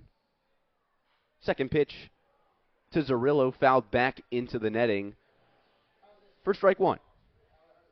Zerillo, a single and an RBI back in the first. Also flew out to left field to end the second inning. Here's the 1-1. Same spot, same result, fouled back into the netting. Count goes to 1-2. Zerillo, a guy the Blues saw on Valley last year. They liked him a lot, and so Tim Binkowski, Jordan Shiner, the general manager, got together. He said, hey, let's make it a point, try and get after and get this guy for next year, and they were successful. 1-2 pitch. In there, first strike, 3. West gets the back-to-back strikeouts. 1K looking forward, 1K looking backwards. Blues get a run back, though. 5-1 our score when we come back to Muzzy Field.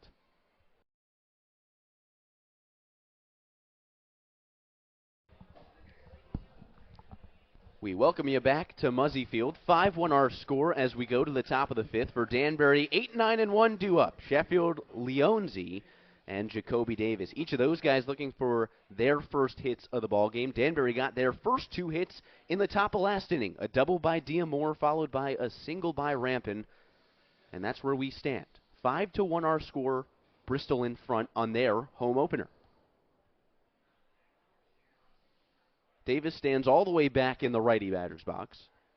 Swings at the first pitch. I beg your pardon. That's actually Sheffield. Ground ball to the pitcher. And Gormley will flip over to the first baseman, Droz, for out number 1. If you're a pitcher, first pitch outs are your best friend. Even after your offense gets you a run, you want to get through it quickly, let the bat stay hot on the other end. Also got to think, if that error at second base doesn't happen an inning ago, that's the second straight inning he's really gotten that 1 pitch, 1 out. Yeah, that's a really good point, Max. Leonzi will round it out for the second time. Struck out looking in his first at-bat. That came back in the third. First pitch to him, belt high inside for strike 1. And even though Gormley gave up that run back in the 4th inning, he's really settled down. He's gotten now the last 4 batters he's faced to strike out, ground out. So now, for him, you can even see him get the ball back from his catcher, and he wants to go. 1-1 count to Leonzi on the ground to the second baseman, Landwehr. He eats it up, fires over to the bag at first, and Droz keeps the foot on the base for out number 2. 2 very quick outs for Gormley, who, like you said, is now kind of putting it on cruise control. That's what you want and need from your pitcher, especially facing the bottom of the order. Don't give them any breathing room, and now there are 2 outs, and yes, the top of the order is coming up, but they have a little less wiggle room with those 2 outs. And as you say, Jacoby Davis, the number 1 hitter, still looking for his first hit of 2024. 0 for 2 tonight, 0 for 7 on the season so far for the big red outfielder. First pitch, just below the knees, ball 1. Ground out to the pitcher, ground out to the second baseman for the first 2 outs here in the 5th. 1-0 pitch to Davis. A little bit lower this time. Count goes to 2-0. It's interesting. We've seen this a couple times from Bristol. Every infielder except for Ferrara at third base is all the way back on the outfield grass, and that surprises you, especially against a guy like Davis, who's got such electrifying speed. Well, here we're going to test out that speed. Diving play by Landwehr, gets up, fires to first, not nearly in time. Davis beat it out by a mile. I think they're giving him his first hit of the year. It was tough play for Landwehr, and even with Davis's speed, not much of a chance. It's a well-deserving first hit of the year for a guy who can get a lot of hits, a guy who in his season last year for Danbury had 18 hits in 27 games. He's also picked up 69 hits in his 3 years with Cornell. First one of the season, first of many Westy fans are hoping for the guy who's wearing the Cornell red helmet, Jacoby Davis. He's over at first base. Iannazzo will check in, looking for his first base knock of the ball game, although he did score and reach on the E4 in his last at-bat. Davis back to the bag on the check with a head-first slide in plenty of time.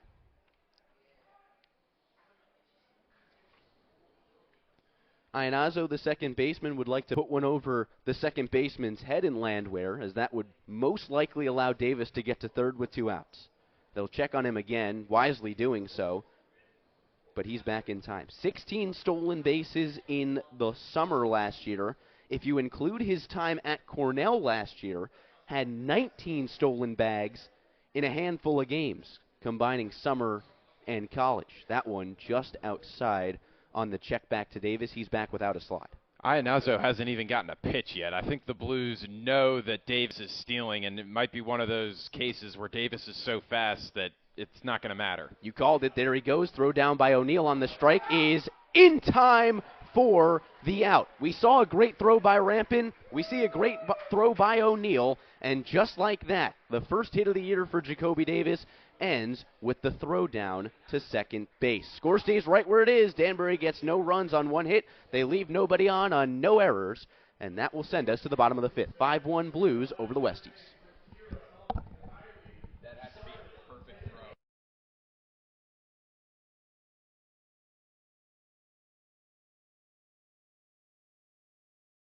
The catchers have been busy here at Muzzy Field, back-to-back half innings with a throw down to second, resulting in a pickoff of the trying to steal runner. It started with Droz back in the bottom of the 4th. It continued with Davis in the top of the 5th, with the Blues still in front, 5-1. Thanks so much for joining us after an hour of rain delay here from Muzzy. 9:42 local time. Max Wallace and Ben Mihaljevic with you for the home opener of the Bristol Blues. West will go back to work for the Westies as he faces the 7-hole hitter in Peyton. He lifts this one out to Sheffield, who makes the cap-high catch for out number 1. Talked about it on the other side for the Blues, but getting those quick outs in the inning, that time 2 pitches and already 1 gone here in the bottom of the 5th. And if there's a part of the order you want to do it against, it's 7, 8, 9 of the Blues. This is a deep, deep batting order, but 7, 8, and 9, the hitting hasn't been as productive as the top 6. So if you can get after them, get your outs there, it makes it much easier. O'Neill tried to check his swing, and he did, on a ball that bounced 59 feet in the dirt for ball 1. I think for West, too, he's kind of realized that Wooten was the opener, and he's basically a starter after the rain delay. Certainly is. I mean, the way he's attacking this lineup, it kind of feels like that as well. He had all that time to prepare. I'm sure Connor Farrell knew as soon as he went into a rain delay who he wanted, and now he's got Charlie West. West came in that 3rd inning where we picked things off, or picked things up, I should say. Started his outing with a backwards K on Peyton, who he just got to fly out to right. This one's again in the air. It's a mile high. Second baseman over to the first base side, and Iannazo makes the glove catch for out number 2. 2 flyouts here in the bottom of the 5th feature both of the first 2 outs. I'm not sure why Dean O'Neill was swinging 3-0 there. West, a guy who's been dealing. I know you might get a good pitch, but at the same time, you kind of want to see pitches again against him. You don't want him to get into a groove, and if you can get on base for the bottom of the order and turn it over to the top, maybe you get something going with 1 out. One of the rare missteps this Bristol Blues lineup has had really all season. I mean, if you're talking a 3-0 pitch swinging that results in a fly ball out when you're up 5-1, if that's your biggest flaw so far in the season, safe to say you're doing something right. First 2 pitches go by at lightning speed to Landwehr, but they're both outside. 2-0 the count to him. Walked back in the 3rd, got stranded at the third base bag as he sees strike 1 go by at the belt. J.T. Landwehr from Mount St. Mary's University, 2 years in the MAAC. An all-rookie MAAC finish in 2023, also finished as a member of the 2nd team. Quickly, he's worked it to a hitter's count, 3-1. So it's interesting you call it the MAAC because you have the MAC and the MAAC. So I like to think of, as he fists this one to the second baseman. We'll pick up the conversation on the latter half of this inning, but 2 fly balls to the second baseman bookend the bottom of the 5th. Bristol still leads at 5-1 on no runs, no hits, no errors, and none left on base. This is Bristol Blues Baseball on the NECBL Network.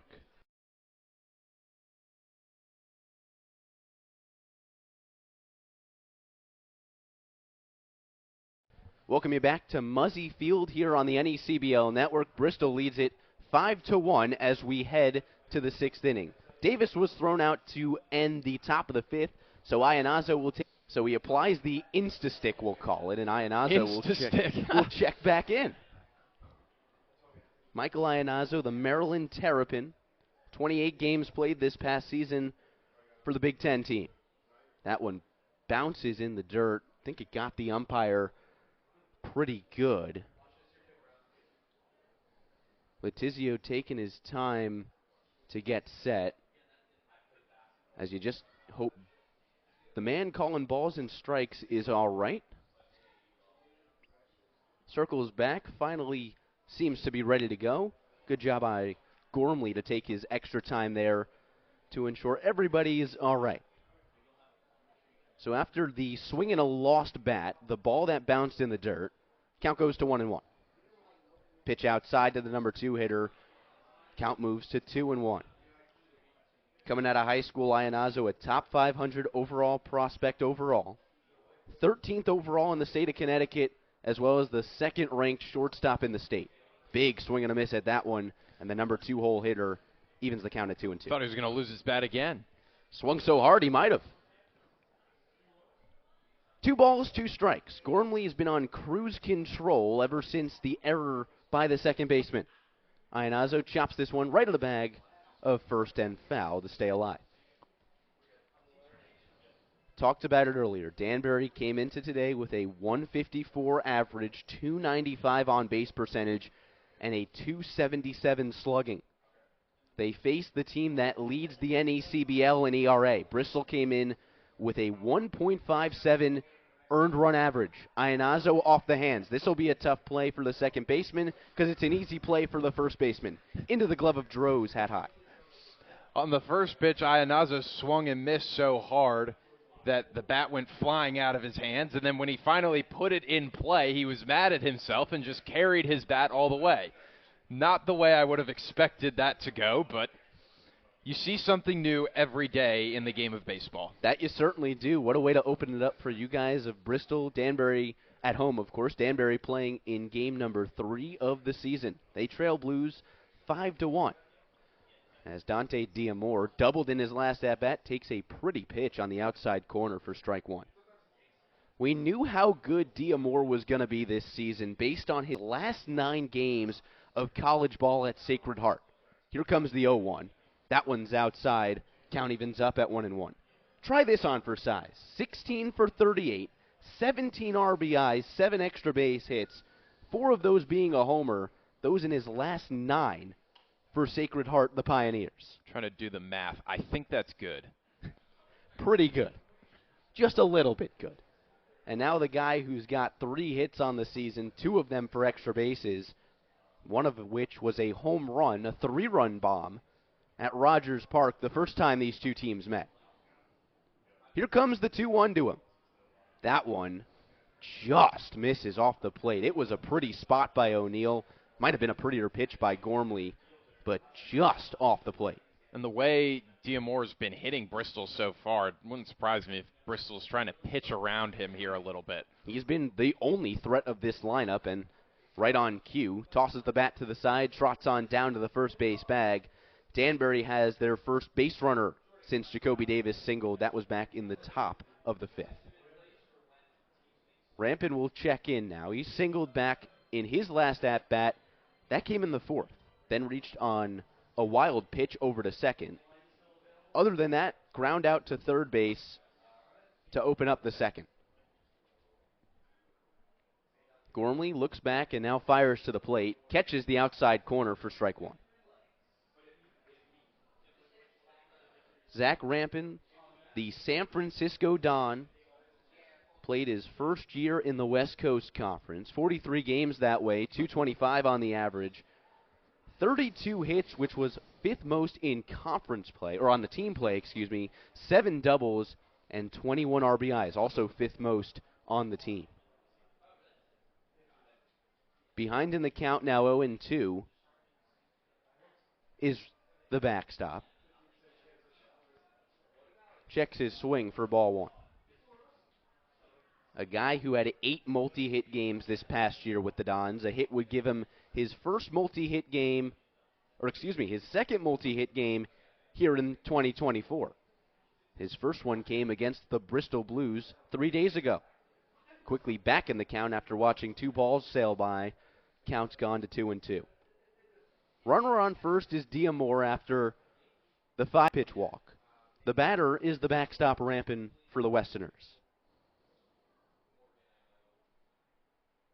This one slapped to the third baseman, makes the catch in the air. Diamore's doubled up at first base, and that will do it. Not your everyday 5-3 double play to cap off the top of the 6th, and Danbury goes down in order. Strange in order, no runs, no hits, no errors, and none left on base. Danbury still trailing the Blues 5-1.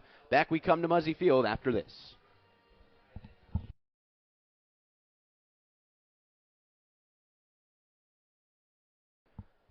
Another Cornell Big Red member will take the defensive field for the Danbury Westerners, accompanying his center fielder in Jacoby Davis. It's Max Foster, the rising sophomore from Cornell. Pitched in 4.2 innings this season, allowed 9 hits, 5 runs, all of them earned, and struck out 6 in his 4 2/3 innings of work. With that, West's day is finished. He goes 3 innings pitched, 3 hits, 1 run allowed. It is earned. A walk and 3 strikeouts to go along with his 3 innings. Back to the top of the order for Bristol, Rollauer, Ferrara, and Lazitz. And the opening pitch from Foster high for ball 1.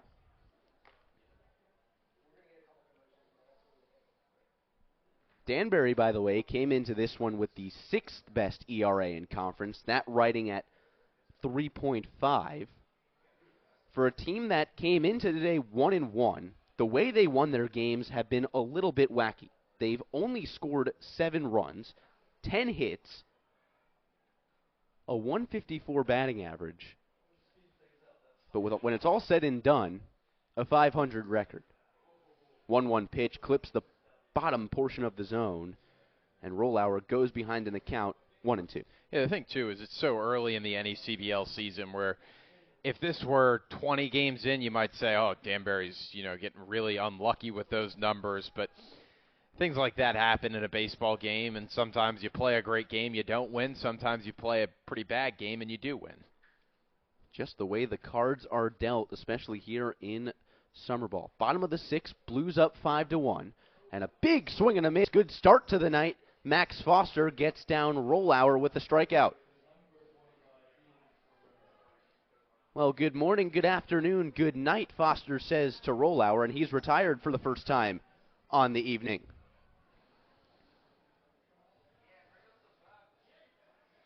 Rollauer goes down on the strikeout. It's his first time being retired in his now 4 plate appearances, and he passes the baton back to a guy who's only been retired once in 3. A single, and a ground out to first for Ferrara. First pitch to him, bounces on home plate for ball 1. Foster working quickly, fires, and that one goes behind Foster. He lost a fastball. Got to think it's the wet conditions. Ferrara's got to be careful there. He didn't exactly get his bat down. He's lucky the ball didn't nick his bat. It would have been a strike. Looked like he was a deer in headlights when he saw that ball kind of zooming for his red helmet. 2-0 pitch. Big swing and a miss. Ferrara lunges at it for strike 1. Dean Ferrara, the Fairfield University Stag, has spent 3 years just down the road in Connecticut. 56 games played this past year, a .387 average, which was second in the MAAC. I'll give you your moment of fame back. Yeah, I was going to say, you got the MAC and the MAAC. One's the MAC, the other's the MAC. Well, whatever you call it, the MAC or the MAAC, you can say that Dean Ferrara has certainly made a name for himself there. Full count to him. Foster looking for his 2nd strikeout in a row. Kicks and deals and gets it right there with the swinging strikeout. The high cheese again gets another Bristol Blue to go down on strikes. And 2 up, 2 down via the letter K in the scorebook. Quick work by Foster, not the typical one pitch, one out, or two pitches, two outs, but talk about 2 up, 2 down in the form of a strikeout against a very impressive Bristol Blue offense. That's Beautiful breaking ball. I was going to say, Lazitz had no idea what to do with it. He was stepping out of the box before that was even 30 feet to him. Goes down as ball 1 on the inside. Here's the 1-0. Nearly hits another Bristol Blue batter up north. Buzzing the tower, if you will, on the baby blue helmet of Lazitz. Lazitz reached on a courtesy of plays, an E6, or single and an E6 back in the 4th. A fielder's choice and an RBI back in the 2nd. As he swings and fouls this one back for strike 1. It appears to me that if Max Foster is putting the ball over the plate, it's pretty unhittable. 2-1. Not over the plate. No swing by the batter, Lazitz. Count goes to a hitter's favor. 3 balls, 1 strike. With 2 outs here in the 6th. Bristol trying to extend its lead. They lead it 5-1. 3 in the 1st, 1 in the 2nd. They took a break in the 3rd and came back with 1 in the 4th. This one is launched into the night sky, giving chase as the left fielder, Leonzi, but will take it to the fence before he realizes that one's way out of play. A long strike number 2. Yeah, it's the only risk that he's running there with these fastballs. Bristol hasn't really been able to touch them, but if you do, faster it comes in, the faster it goes out. In one of the deepest parks of the yard, that one almost left it. 3 balls, 2 strikes, that one's outside. Lazitz will be the first base runner on the resume of Max Foster. And much like we've seen all evening long, is that these Bristol Blues just refuse to go down quietly. Seems like every time there's 2 outs, 2 strikes, they're finding a way to get on base. Yeah, that's what makes teams great, is the fight to the final out, fight to the final strike. Big swing and a foul ball by Droz. He was trying to send that one down the right field line, but it just goes behind him for strike 1. Droz reached on an error in the 2nd, has driven in 2 runs, 1 via a sac fly, 1 via a single. Back in the batter's box as Foster kicks and deals. And Droz, once again, you mentioned it on the last batter, they are just missing these fastballs. Yeah, you get really close, and I think what you learn after 2 or 3 batters is you just have to get the foot down early and start your whole process a little bit earlier. 4th batter that Foster has faced. Struck out the first 2 he saw, then paused it with a walk. Misses high and outside. Count goes to 1-2. Not often do you say 24 batters or runners left on base is quiet, but when you've scored when you've had 23 hits and 18 runs of offense through 2 games, you can kind of say that if you're the Bristol Blues. Staying alive is Droz as he fouls that one over the stands and out of play. Choose wisely and when looking into your arsenal. Deuce is wild here in the bottom of the 6th. Runner 90 feet away, it's Lazitz. Foster comes sent at the belt, looks in at his catcher Rampin, fires and deals, and he guts another one with a strikeout. A strikeout to Rollauer. A strikeout to Ferrari. You're not going to believe what I'm going to say next, Ben. A strikeout to Droz. Oh, my. To bookend the bottom of the 6th. And with that, I'll pass it back to you, my friend. Middle 3 are in the books. Blues lead at 5-1. You're listening to Danbury Westerners and the Bristol Blues on the NECBL Network.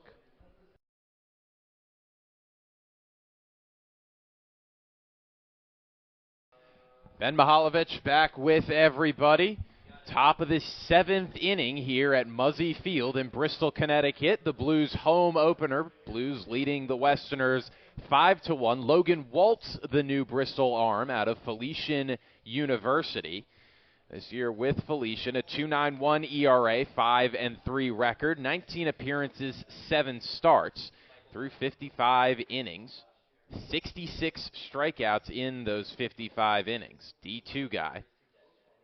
Yeah, those 66 strikeouts are definitely the number or is the number that jumps out to me.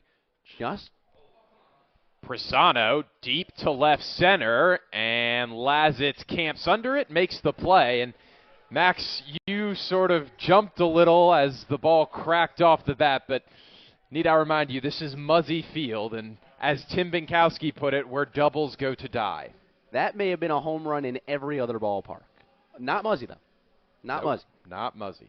Hit that ball on the nose, did Prisano, but it's just a lazy fly ball to the left fielder. Waltz has shown an ability to go pretty far into games. He went 7 innings on May 3rd against Caldwell University as Hayden Miller fouls first pitch he sees out of play. Waltz used now in a reliever role, but in a game like this, you might see him go the rest of the way. Bristol doesn't really need to get into Carson Renner, its closer. Might as well save him for Valley and maybe even Newport. Got to think, especially with that 4-run lead, barring anything crazy, as this one's even higher than the last. Lazitz racing over. It drops. Peyton and Lazitz didn't communicate. Ball lands in fair territory, maybe a foot off the left field line, and it's a double for Hayden Miller. Well, hey, we said it earlier in this one that the goal for Danbury was put the ball in play and good things will happen. Certainly not the way you'd like to get an extra base hit, a double, your first of the game, but right now you're down by 4. You got to get base runners any way you can. 2 errors on the night, and I can't go down as an error, but it's definitely an out that Bristol leaves on the table. And the last one they did, the E4 back in the 4th, resulted in a run scored. Waltz goes slider in the dirt, 1-0. By the way, Gormley goes 3 innings pitched, 2 hits, 1 run, 1 walk, and a strikeout in his outing tonight. Nelfi Lopez, the shortstop. He's 0 for 2 so far tonight, trying to creep Danbury back in this game. Shoots one foul down the left field line. Well, that's the idea, right? You're not going to hit it out of the yard, so hit it in a spot where an outfielder can't get it. Tried to ride the line out of there down left field, but just a little too late on it. Yeah, we talked about it earlier, but worth reiterating that this is a great place to practice and learn how to situationally hit. 1-1 to Lopez. 1-2 to Lopez. Lopez, maybe not his best night at the plate, but he has played a phenomenal shortstop. Certainly has, and that's what we were talking to Coach Connor Farrell about. He is excited to see what this kid can do at the shortstop position. Not here. Muzzy's a very beautiful field, but Danbury, you get a couple weird hops every now and again, so you got to be nimble on your feet. Number 77 has certainly showed that tonight. Big breaking ball. Oh, good catch by Jaden Sheffield in the on-deck circle. Count remains 1-2 to Nelfi Lopez. Just goes to show you, Sheffield is locked in and ready to go. Maybe if Lopez can get on, his battery ram and Lopez can make something happen after. Put the ball in play. It worked for Hayden Miller, who leads off second. 1-2 from Logan Waltz. Curve ball rolled foul down the first baseline. We'll do it all over again. Lopez spent a season with the Stetson Hatters this past year. 2024, 9 games played, a .409 average, but he only had 9 hits, one of which was a homer. Also spent time last summer with the Boynton Beach Buccaneers of the South Florida Collegiate Baseball League. Another 1-2 from Logan Waltz. Backdoor curve, and it stays outside, 2-2. That was a really, really good pitch by Waltz, and he's not going to get credit for it. But that's exactly what you want to see as a coach. Perfectly placed backdoor off-speed pitch. And good lead by Nelfi Lopez. 2-2. There goes Hayden Miller. Lopez pops one up. Tough play. Lazitz moving in, makes the catch, throws to Landwehr at second, and he overthrows it. Talk about leaving outs on the table. That's twice this inning the Blues should have had Hayden Miller out, and He stands on second base by the hair of his chinny chin chin. That was going to be a really, really close play. And we said it at the top of the broadcast. Danbury is a team that's going to try and hit and run with you. And that was almost what they wanted to do. Just got a little bit under it, did Lopez. And like you said, got lucky, did Miller, but he's back on second base. 2 outs, a base hit will score him now for sure. Waltz faces Jaden Sheffield, as we mentioned, son of MLB star Gary Sheffield. 1-0 is the count to Jaden Sheffield, who's walked and grounded back to the pitcher so far today. Big hole the other way if Sheffield can wait on a pitch. 2-0. Sheffield's a guy, like you said, the name kind of jumps off the page a little bit, but he's certainly made a name for himself. Was the 3rd best incoming Big East freshman in 2022, was the 19th best outfielder in Florida in that year as well, rated by Perfect Game. Logan Waltz going to have to find the zone here behind 2-0 to Sheffield. And he turns around, looks back at Hayden Miller. Miller scampers back to the base. Like we talked about, Miller, a guy for the college at Charleston, doesn't really get a lot of playing time down south on a very good Cougars team.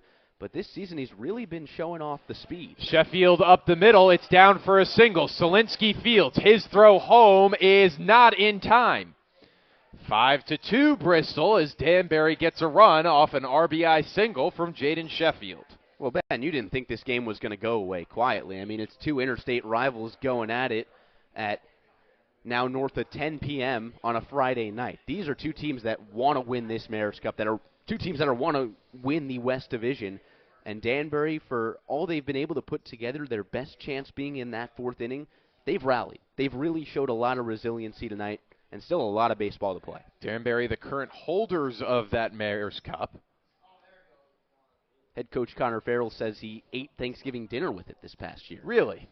Also spent time with him at Christmas. Oh, very nice. You know, I'm sure that sounds just about like what I would do with the Mayor's Cup.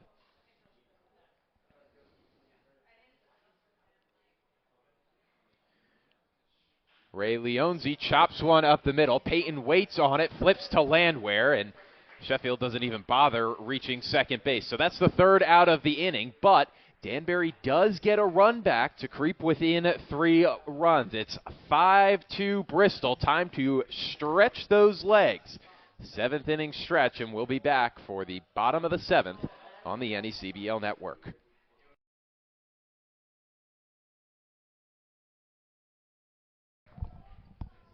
Bottom of the 7th, Sky Solinsky leading off for the Blues against Max Foster. Solinsky takes inside at the belt, 1-0. Good inning of work for Foster. Struck out the side, and he pumps in a strike 1-1 to Sky Solinsky.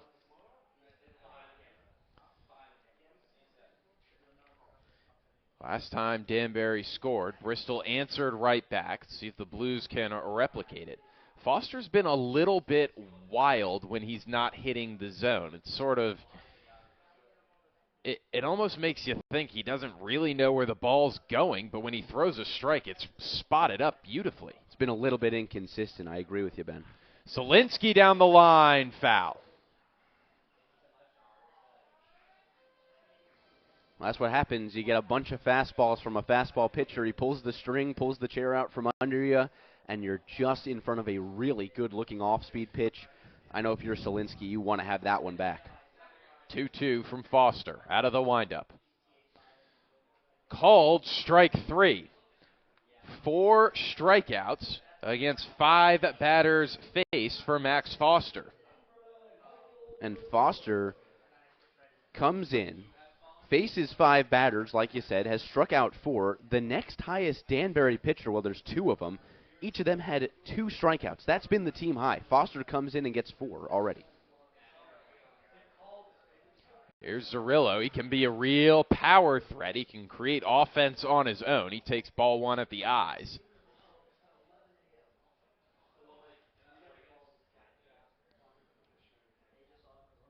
Infield way back for Michael Zerillo. Huge home run cut comes up empty, 1-1.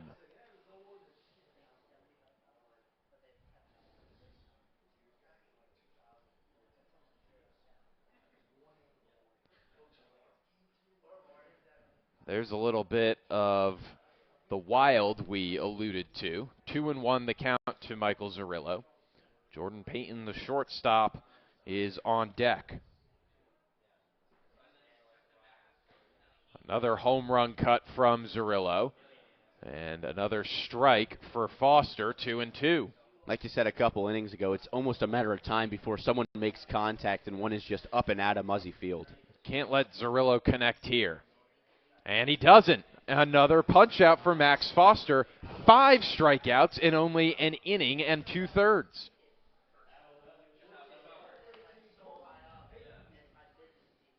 Connor Farrell, you got to love this, and you ride this out as long as you can. I mean, Max Foster's a guy who came in, his time at Cornell, his high strikeout in one game was at Georgetown. That came back on March 10th where he struck out 4 batters. Tonight he's matched that, exceeded that in only an inning and 2/3. 0-1 to Jordan Payton. He fouled off the first pitch he saw from Max Foster. And, you know, he didn't come in as a guy that the ERA jumped off the charts. 9.64, again, only those 4.2 innings pitched, so maybe a little bit skewed. But he's really, like you said, when he's in control, which has been maybe a pitch here, a pitch there, it has looked really, really good. Ball just outside. Thought Foster might have spotted up the corner, but couldn't get the call from Anthony Letizio. Kind of reminds me of the reliever of the year last year in Anthony Steele. When he was on, he was untouchable. But Payton finds the right center gap, and look out, he can fly. Into second with a double, an errant throw, and now he's going for third. It takes Miller off the bag. Payton dives in. So that's going to go down, I believe, as a double, and then an error on Sheffield for overthrowing his cutoff man. Bristol has a run just 90 feet away, and now Billy Sullivan, who came in to catch in the top half of the inning, gets his first plate appearance of the day. And you know what? I think Sheffield heard you, Ben. He heard that Payton had a lot of wheels, tried to rush that throw into the infield, and that's why it got away from him. Good job by Payton. He was content with that double. He stood up there at second base. The job of Bristol right now is just get that run back. Saw the errant throw, nobody at the bag at third, and takes the free 90 feet. And the thing, if you're Payton, is you just want to be in scoring position, and with the wheels he has that we mentioned, a single will score him from second base. But if you have those extra 90 feet, a wild pitch is in play. Hack and a miss from Sullivan, 1-1. And with that error, 5 on the night, 8 in the opener. Stay with me here. 8 plus 5 is 13 errors in the first 2 games between these two. Sloppy, sloppy, sloppy. 1-1 to Sullivan. Breaking ball in the dirt. Rampin stops it, 2-1. Mentioned Sullivan checked in, which means O'Neill's day is done. He singled in his first at-bat back in the first, but then 2 flyouts, both to the right side of the infield, 1 to first, 1 to second, for a 1-for-3 night. Sullivan trying to give Bristol a run back. Chop foul, 2-2. The deuce is wild.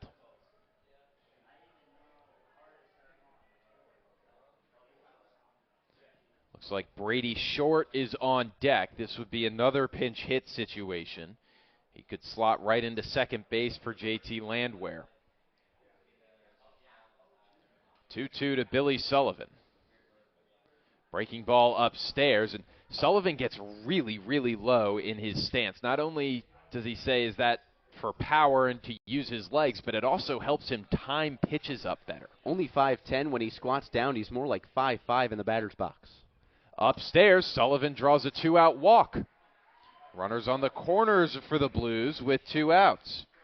And now it is going to be Brady Short, it looks like. The Blues' tune has been the same for the first 3 games they've played. Resiliency and toughness with 2 outs. They are so hard to put 3 up, 3 down, and they've been so good at that, especially in these 2 innings that Foster has come in.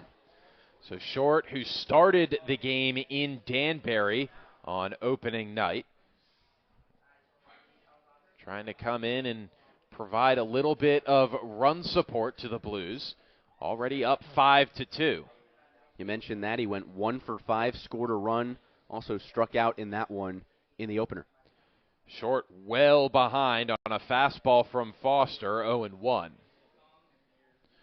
Another potential, oh no, that is Rollauer on deck.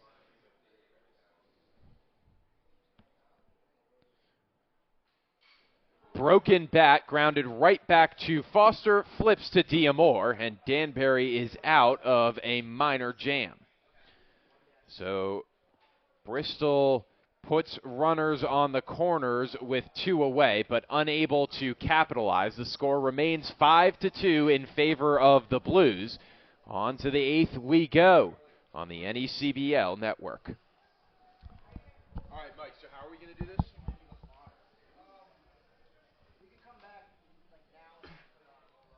Just give it like 15 seconds.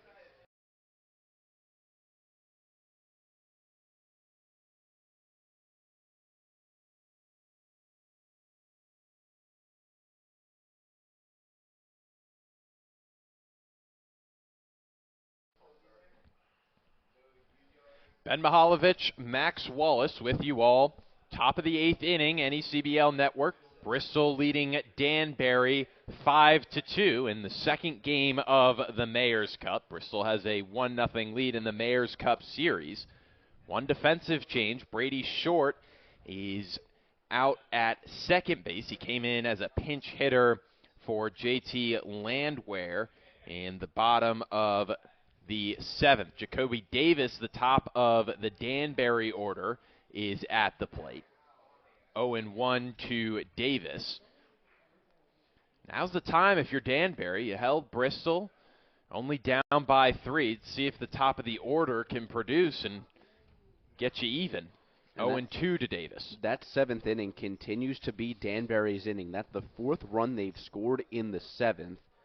They've only scored 9 runs on the season. They're outscoring opponents 3-0 in the 7th inning.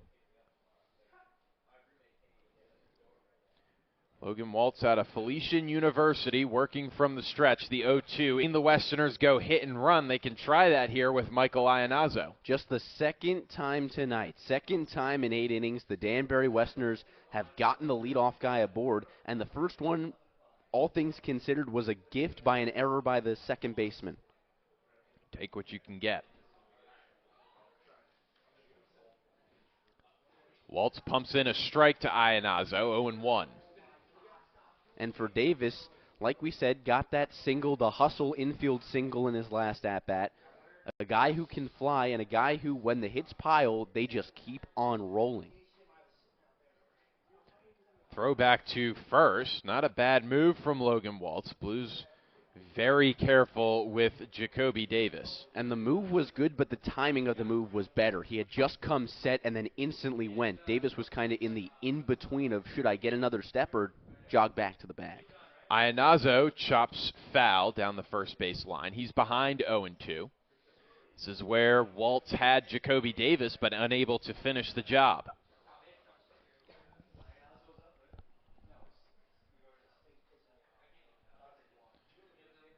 Dante Diamore, who already has a double in the gap tonight, waits on deck. The 0-2 to Iannazzo. Up the middle, Waltz. Payton. Throws, it's a double play. Took Jordan Payton a little long to get it out of his glove, but in time to beat Iannazzo and doubling off Danbury's 2 fastest runners before maybe its best hitter comes to the plate was the best case scenario for the Blues. You're absolutely right, Ben. And we talked about the timely hitting. Now it's time to talk about the timely pitching for Bristol that we saw in that opening game between these two. Every time Danbury got someone on board, they manage the moment, they get the out right away, don't let them get into scoring position. And like you said, arguably our hottest hitter right now in Dante Diamore comes to the plate already with the double. Now you can be a little more aggressive with Diamore. You don't really have to pitch around him, although Waltz does throw ball 1.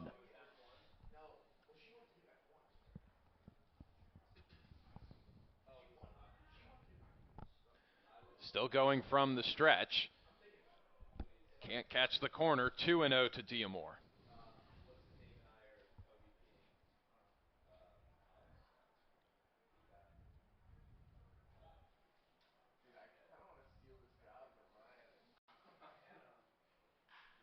Shot into the right center gap and deep and off the scoreboard. Touch 'em all, Dante Diamore. He continues to terrorize the Blues. And that cuts this Bristol lead to 5-3.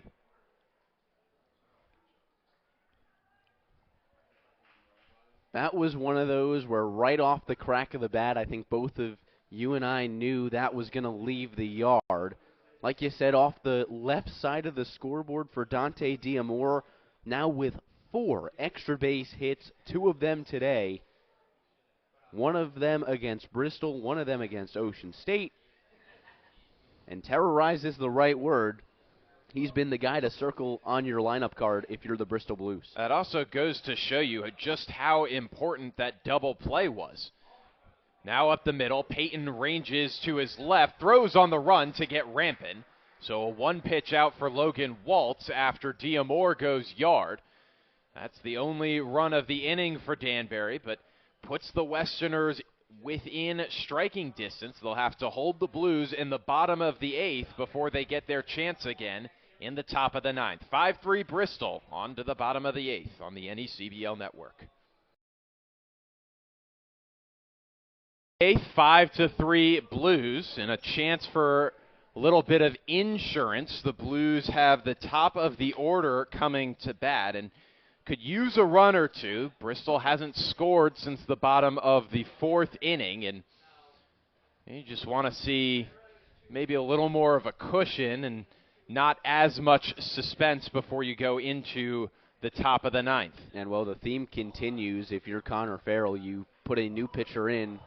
Rollauer bunts, no play for Hayden Miller, and we've got a base hit bunt on the first pitch of the bottom of the 8th, and hey, find a way on base. First leadoff guy the Blues have had on base in 3 innings now. And I was going to say the theme continues as I believe Hayden Miller is still on the ground. Yeah, wet field, and looked like Miller slipped. There's a new Danbury arm. He slipped 2 off the mound. James Raitt, that is. Connor Farrell comes out, and we'll take a minute here while Miller is down. Man on first, nobody out. Bottom of the 8th, Bristol leads 5-3.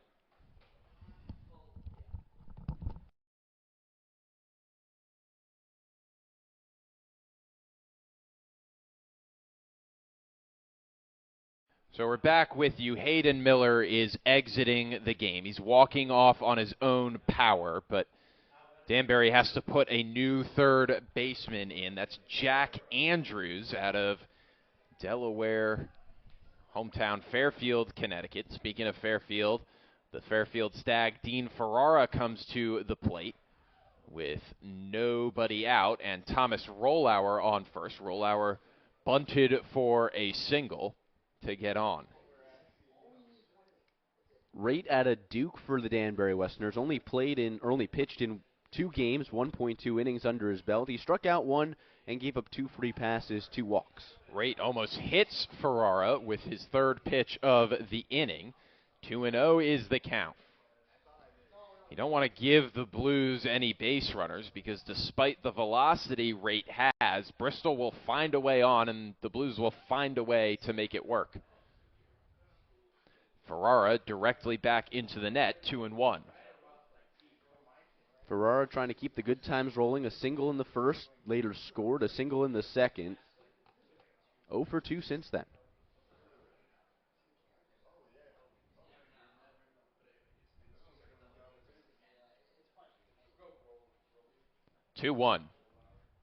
Ferrara the other way, tailing, foul.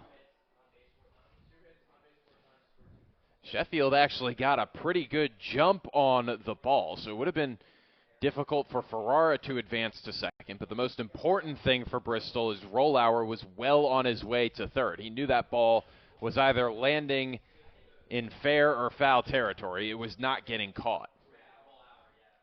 And now look how far towards the line Sheffield stays. Yeah, there's a major gap in right and left center even.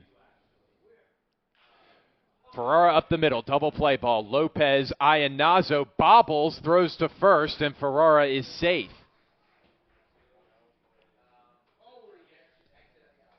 So a little bobble from the second baseman, Michael Iannazo, followed by hustle from Dean Ferrara.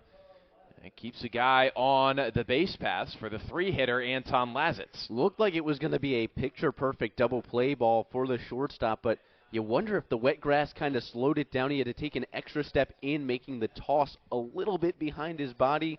The bobble by the second baseman didn't help, but give credit, hustling down the line was Ferrara. Lazitz gets beamed in the shoulder on the first pitch he sees. He wears it and trots down to first base.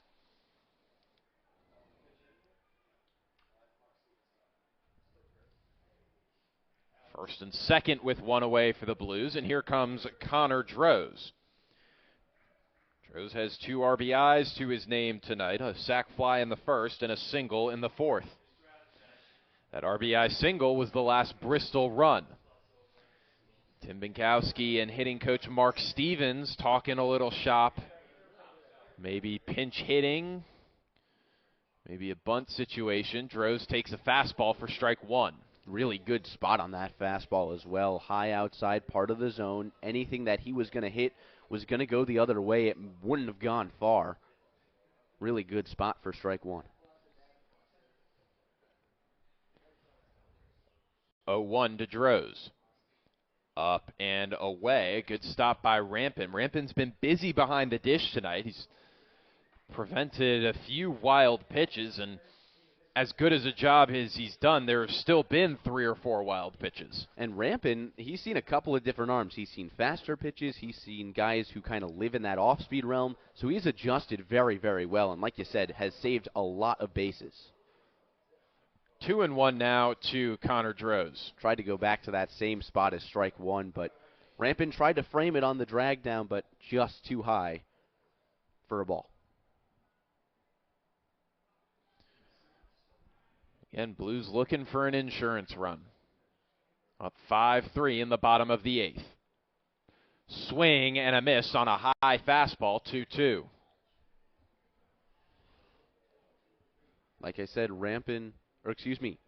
Rate had just that 1 strikeout in the 2 games he played this year with the Blue Devils, but he is a flamethrower as we're seeing tonight.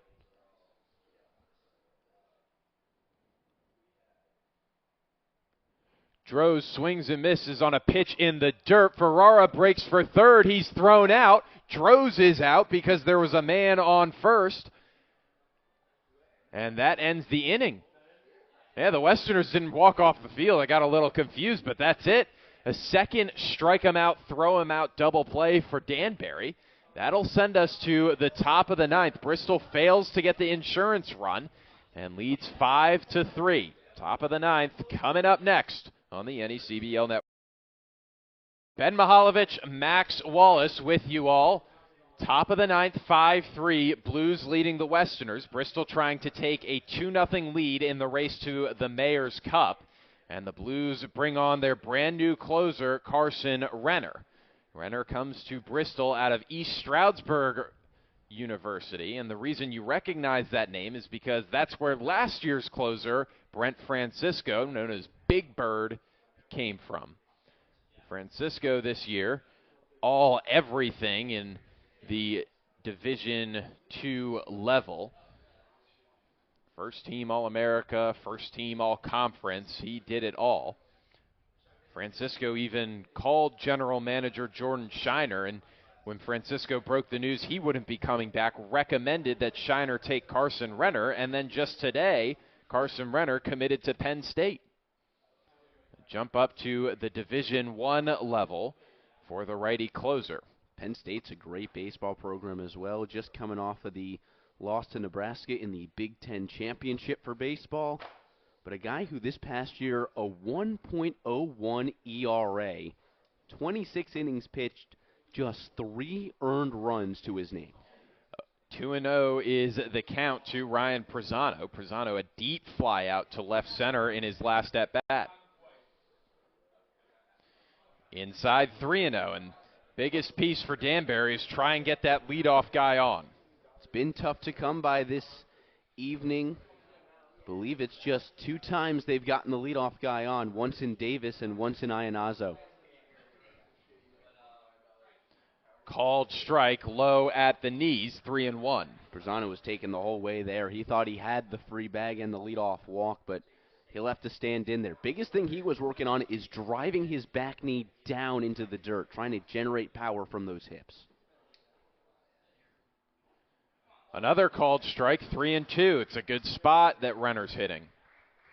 Now if you're Pisano, you kind of got to change the mindset. You were all in on taking those last 2 pitches to try and get on base. Now you got to protect, maybe take the lumber off your shoulder here. Full count offering from Carson Renner. Kicks and deals. Lined into right, down for a hit. Leadoff man on for Danbury. Talk about a time to get your first base hit of the season.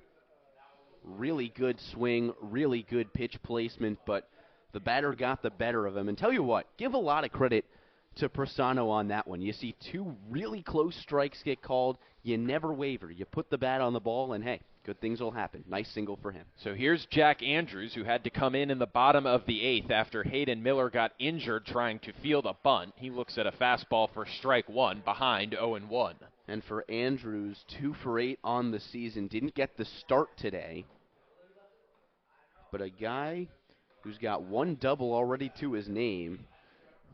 Fouled off behind 0-2 is Andrews. Anything to the outfield. Pisano's got pretty good legs. Call it to the right of second base, puts him on third. It's the tying run at the plate. Bristol leading 5-3. Renner gets his sign. From the stretch, goes home. Shot foul. Andrews is right on it. Fouled one right back into the netting, comes back, fouls one down the right field line. Got to be careful here. I'd expect the string to get pulled off a little bit by Renner. And a rivalry game like this, you know Danbury won't go quietly. Big strike 3. Andrews knew it all the way. Renner got him on the slider. Gutsy pitch. A slider that just stays up in the zone. But if you think about it, a pretty good pitch. Because even if Andrews does take a hack at it, he's rolling over. It's going to be a ground ball. It's most likely going to result in a double play. Believe it or not, the strikeout might have been the best case scenario that time. Here's the shortstop, Nelfi Lopez. A strikeout and 2 flyouts to left. Ball 1, 1-0. Well, Lopez has certainly been the superstar this evening. If not for the Diamore home run, his plays in the field have been spectacular. Let's see if he can do something with the bat in a big spot. Fouled out of play, 1-1. Bristol giving these Danbury bats the pull side against Renner, who sits in the low 90s. Tell you what, he's swinging the bat like he wants to make a play with it. Big swing on that last one, just behind, like you said.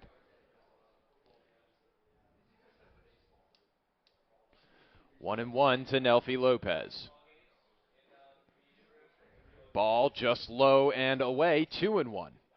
Tell you, Pisano's getting a big jump over there at first base on every Renner pitch, but he hasn't been sent yet. Got to expect a hit and run here soon. Middle infielders pinch towards the bag.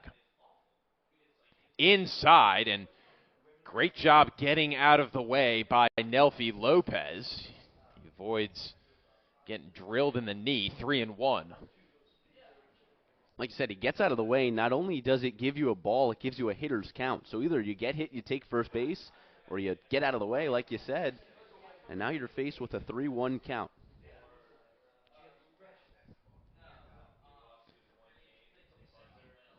Big pitch from Renner. Lifted into right.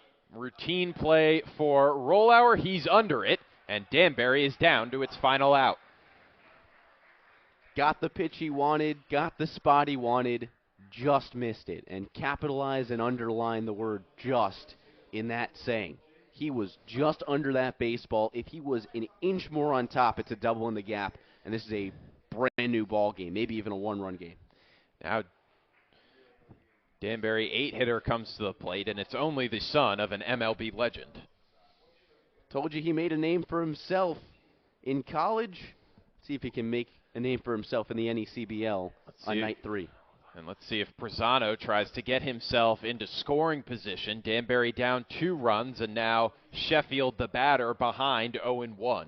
Got to think it's do or die, but rule number 1, it's in the almanac of baseball. You don't make the last out of any inning, let alone the 9th in second or third base. Big left center gap if Sheffield can get it there. Behind 0-2. That was it. That pitch missed back over the plate. He had it, was just off of it. That's a tough break. Tough break for number 1 in the batter's box. And the Muzzy faithful that remains here at 10:50, clapping Carson Renner into his 0-2 pitch. Stares down Sheffield, kicks and delivers outside. Brisano takes second.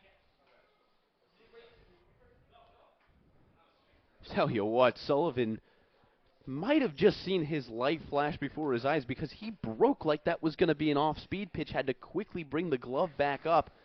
Just misses off the plate. Runner steals second. Yeah, it's a good point. It did look like Sullivan got crossed up. 1-2 now from Carson Renner, or not. He steps off.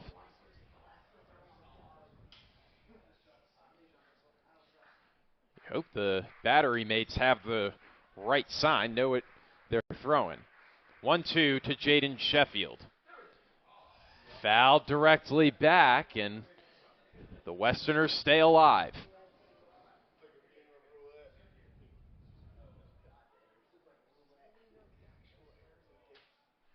Boy, if Sheffield can pull the ball here, there is a lot of room to that left side. Another 1-2. Swing and a miss, strike 3. The Blues take the home opener by a score of 5-3 and improve to 3-0 on the year.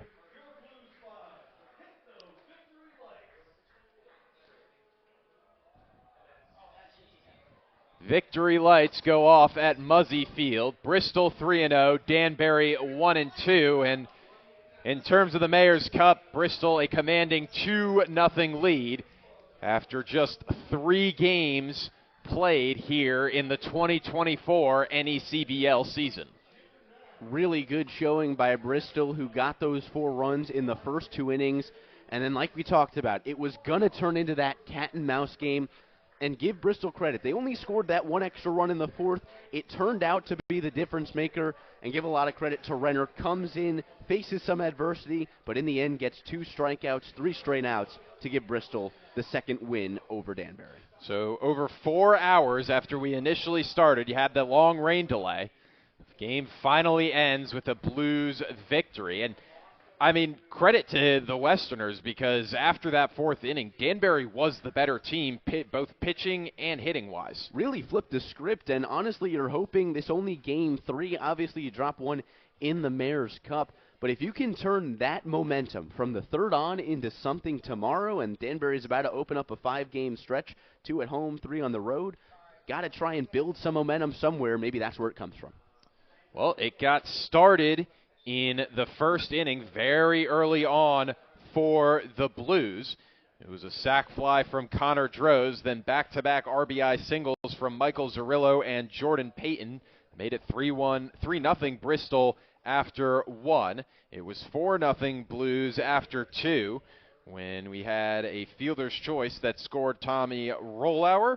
In the 4th, Danbury got 1 back on an RBI double from Dante Diamore. Bristol responded with an RBI single from Connor Droz. That was it for the Bristol scoring. Danbury crept back into the game with an RBI single from Jaden Sheffield and then a solo shot from Dante Diamore. But the Bristol pitching does just enough. Logan Waltz and Carson Renner The new Nittany Lion slams the door shut on a 5-3 Blues victory. Blues move on tomorrow to take on, I believe it's the Valley Blue Sox. I'm going to check that real quick. Max, who do the Westerners have tomorrow? Westerners play North Adams tomorrow at home. It'll be their third home game in their first 4 games. Then, like I said, they open up a 5-game stretch of games for the following week. Bristol today, obviously on the road. North Adams home tomorrow. Valley and North Adams back-to-back road games, and rounding it out back at the friendly confines of Rogers Park with the Mountaineers on June 11th. So 3 straight for the Blues at North Shore, then home against Newport. That game will be on ESPN Plus, and home against Vermont before a day off next Tuesday. Once again, your final score, Bristol 5, Danbury 3. The Blues move to 3-0 on the year. Westerners drop to 1-2, and the Blues take a 2-0 series lead in the Mayor's Cup.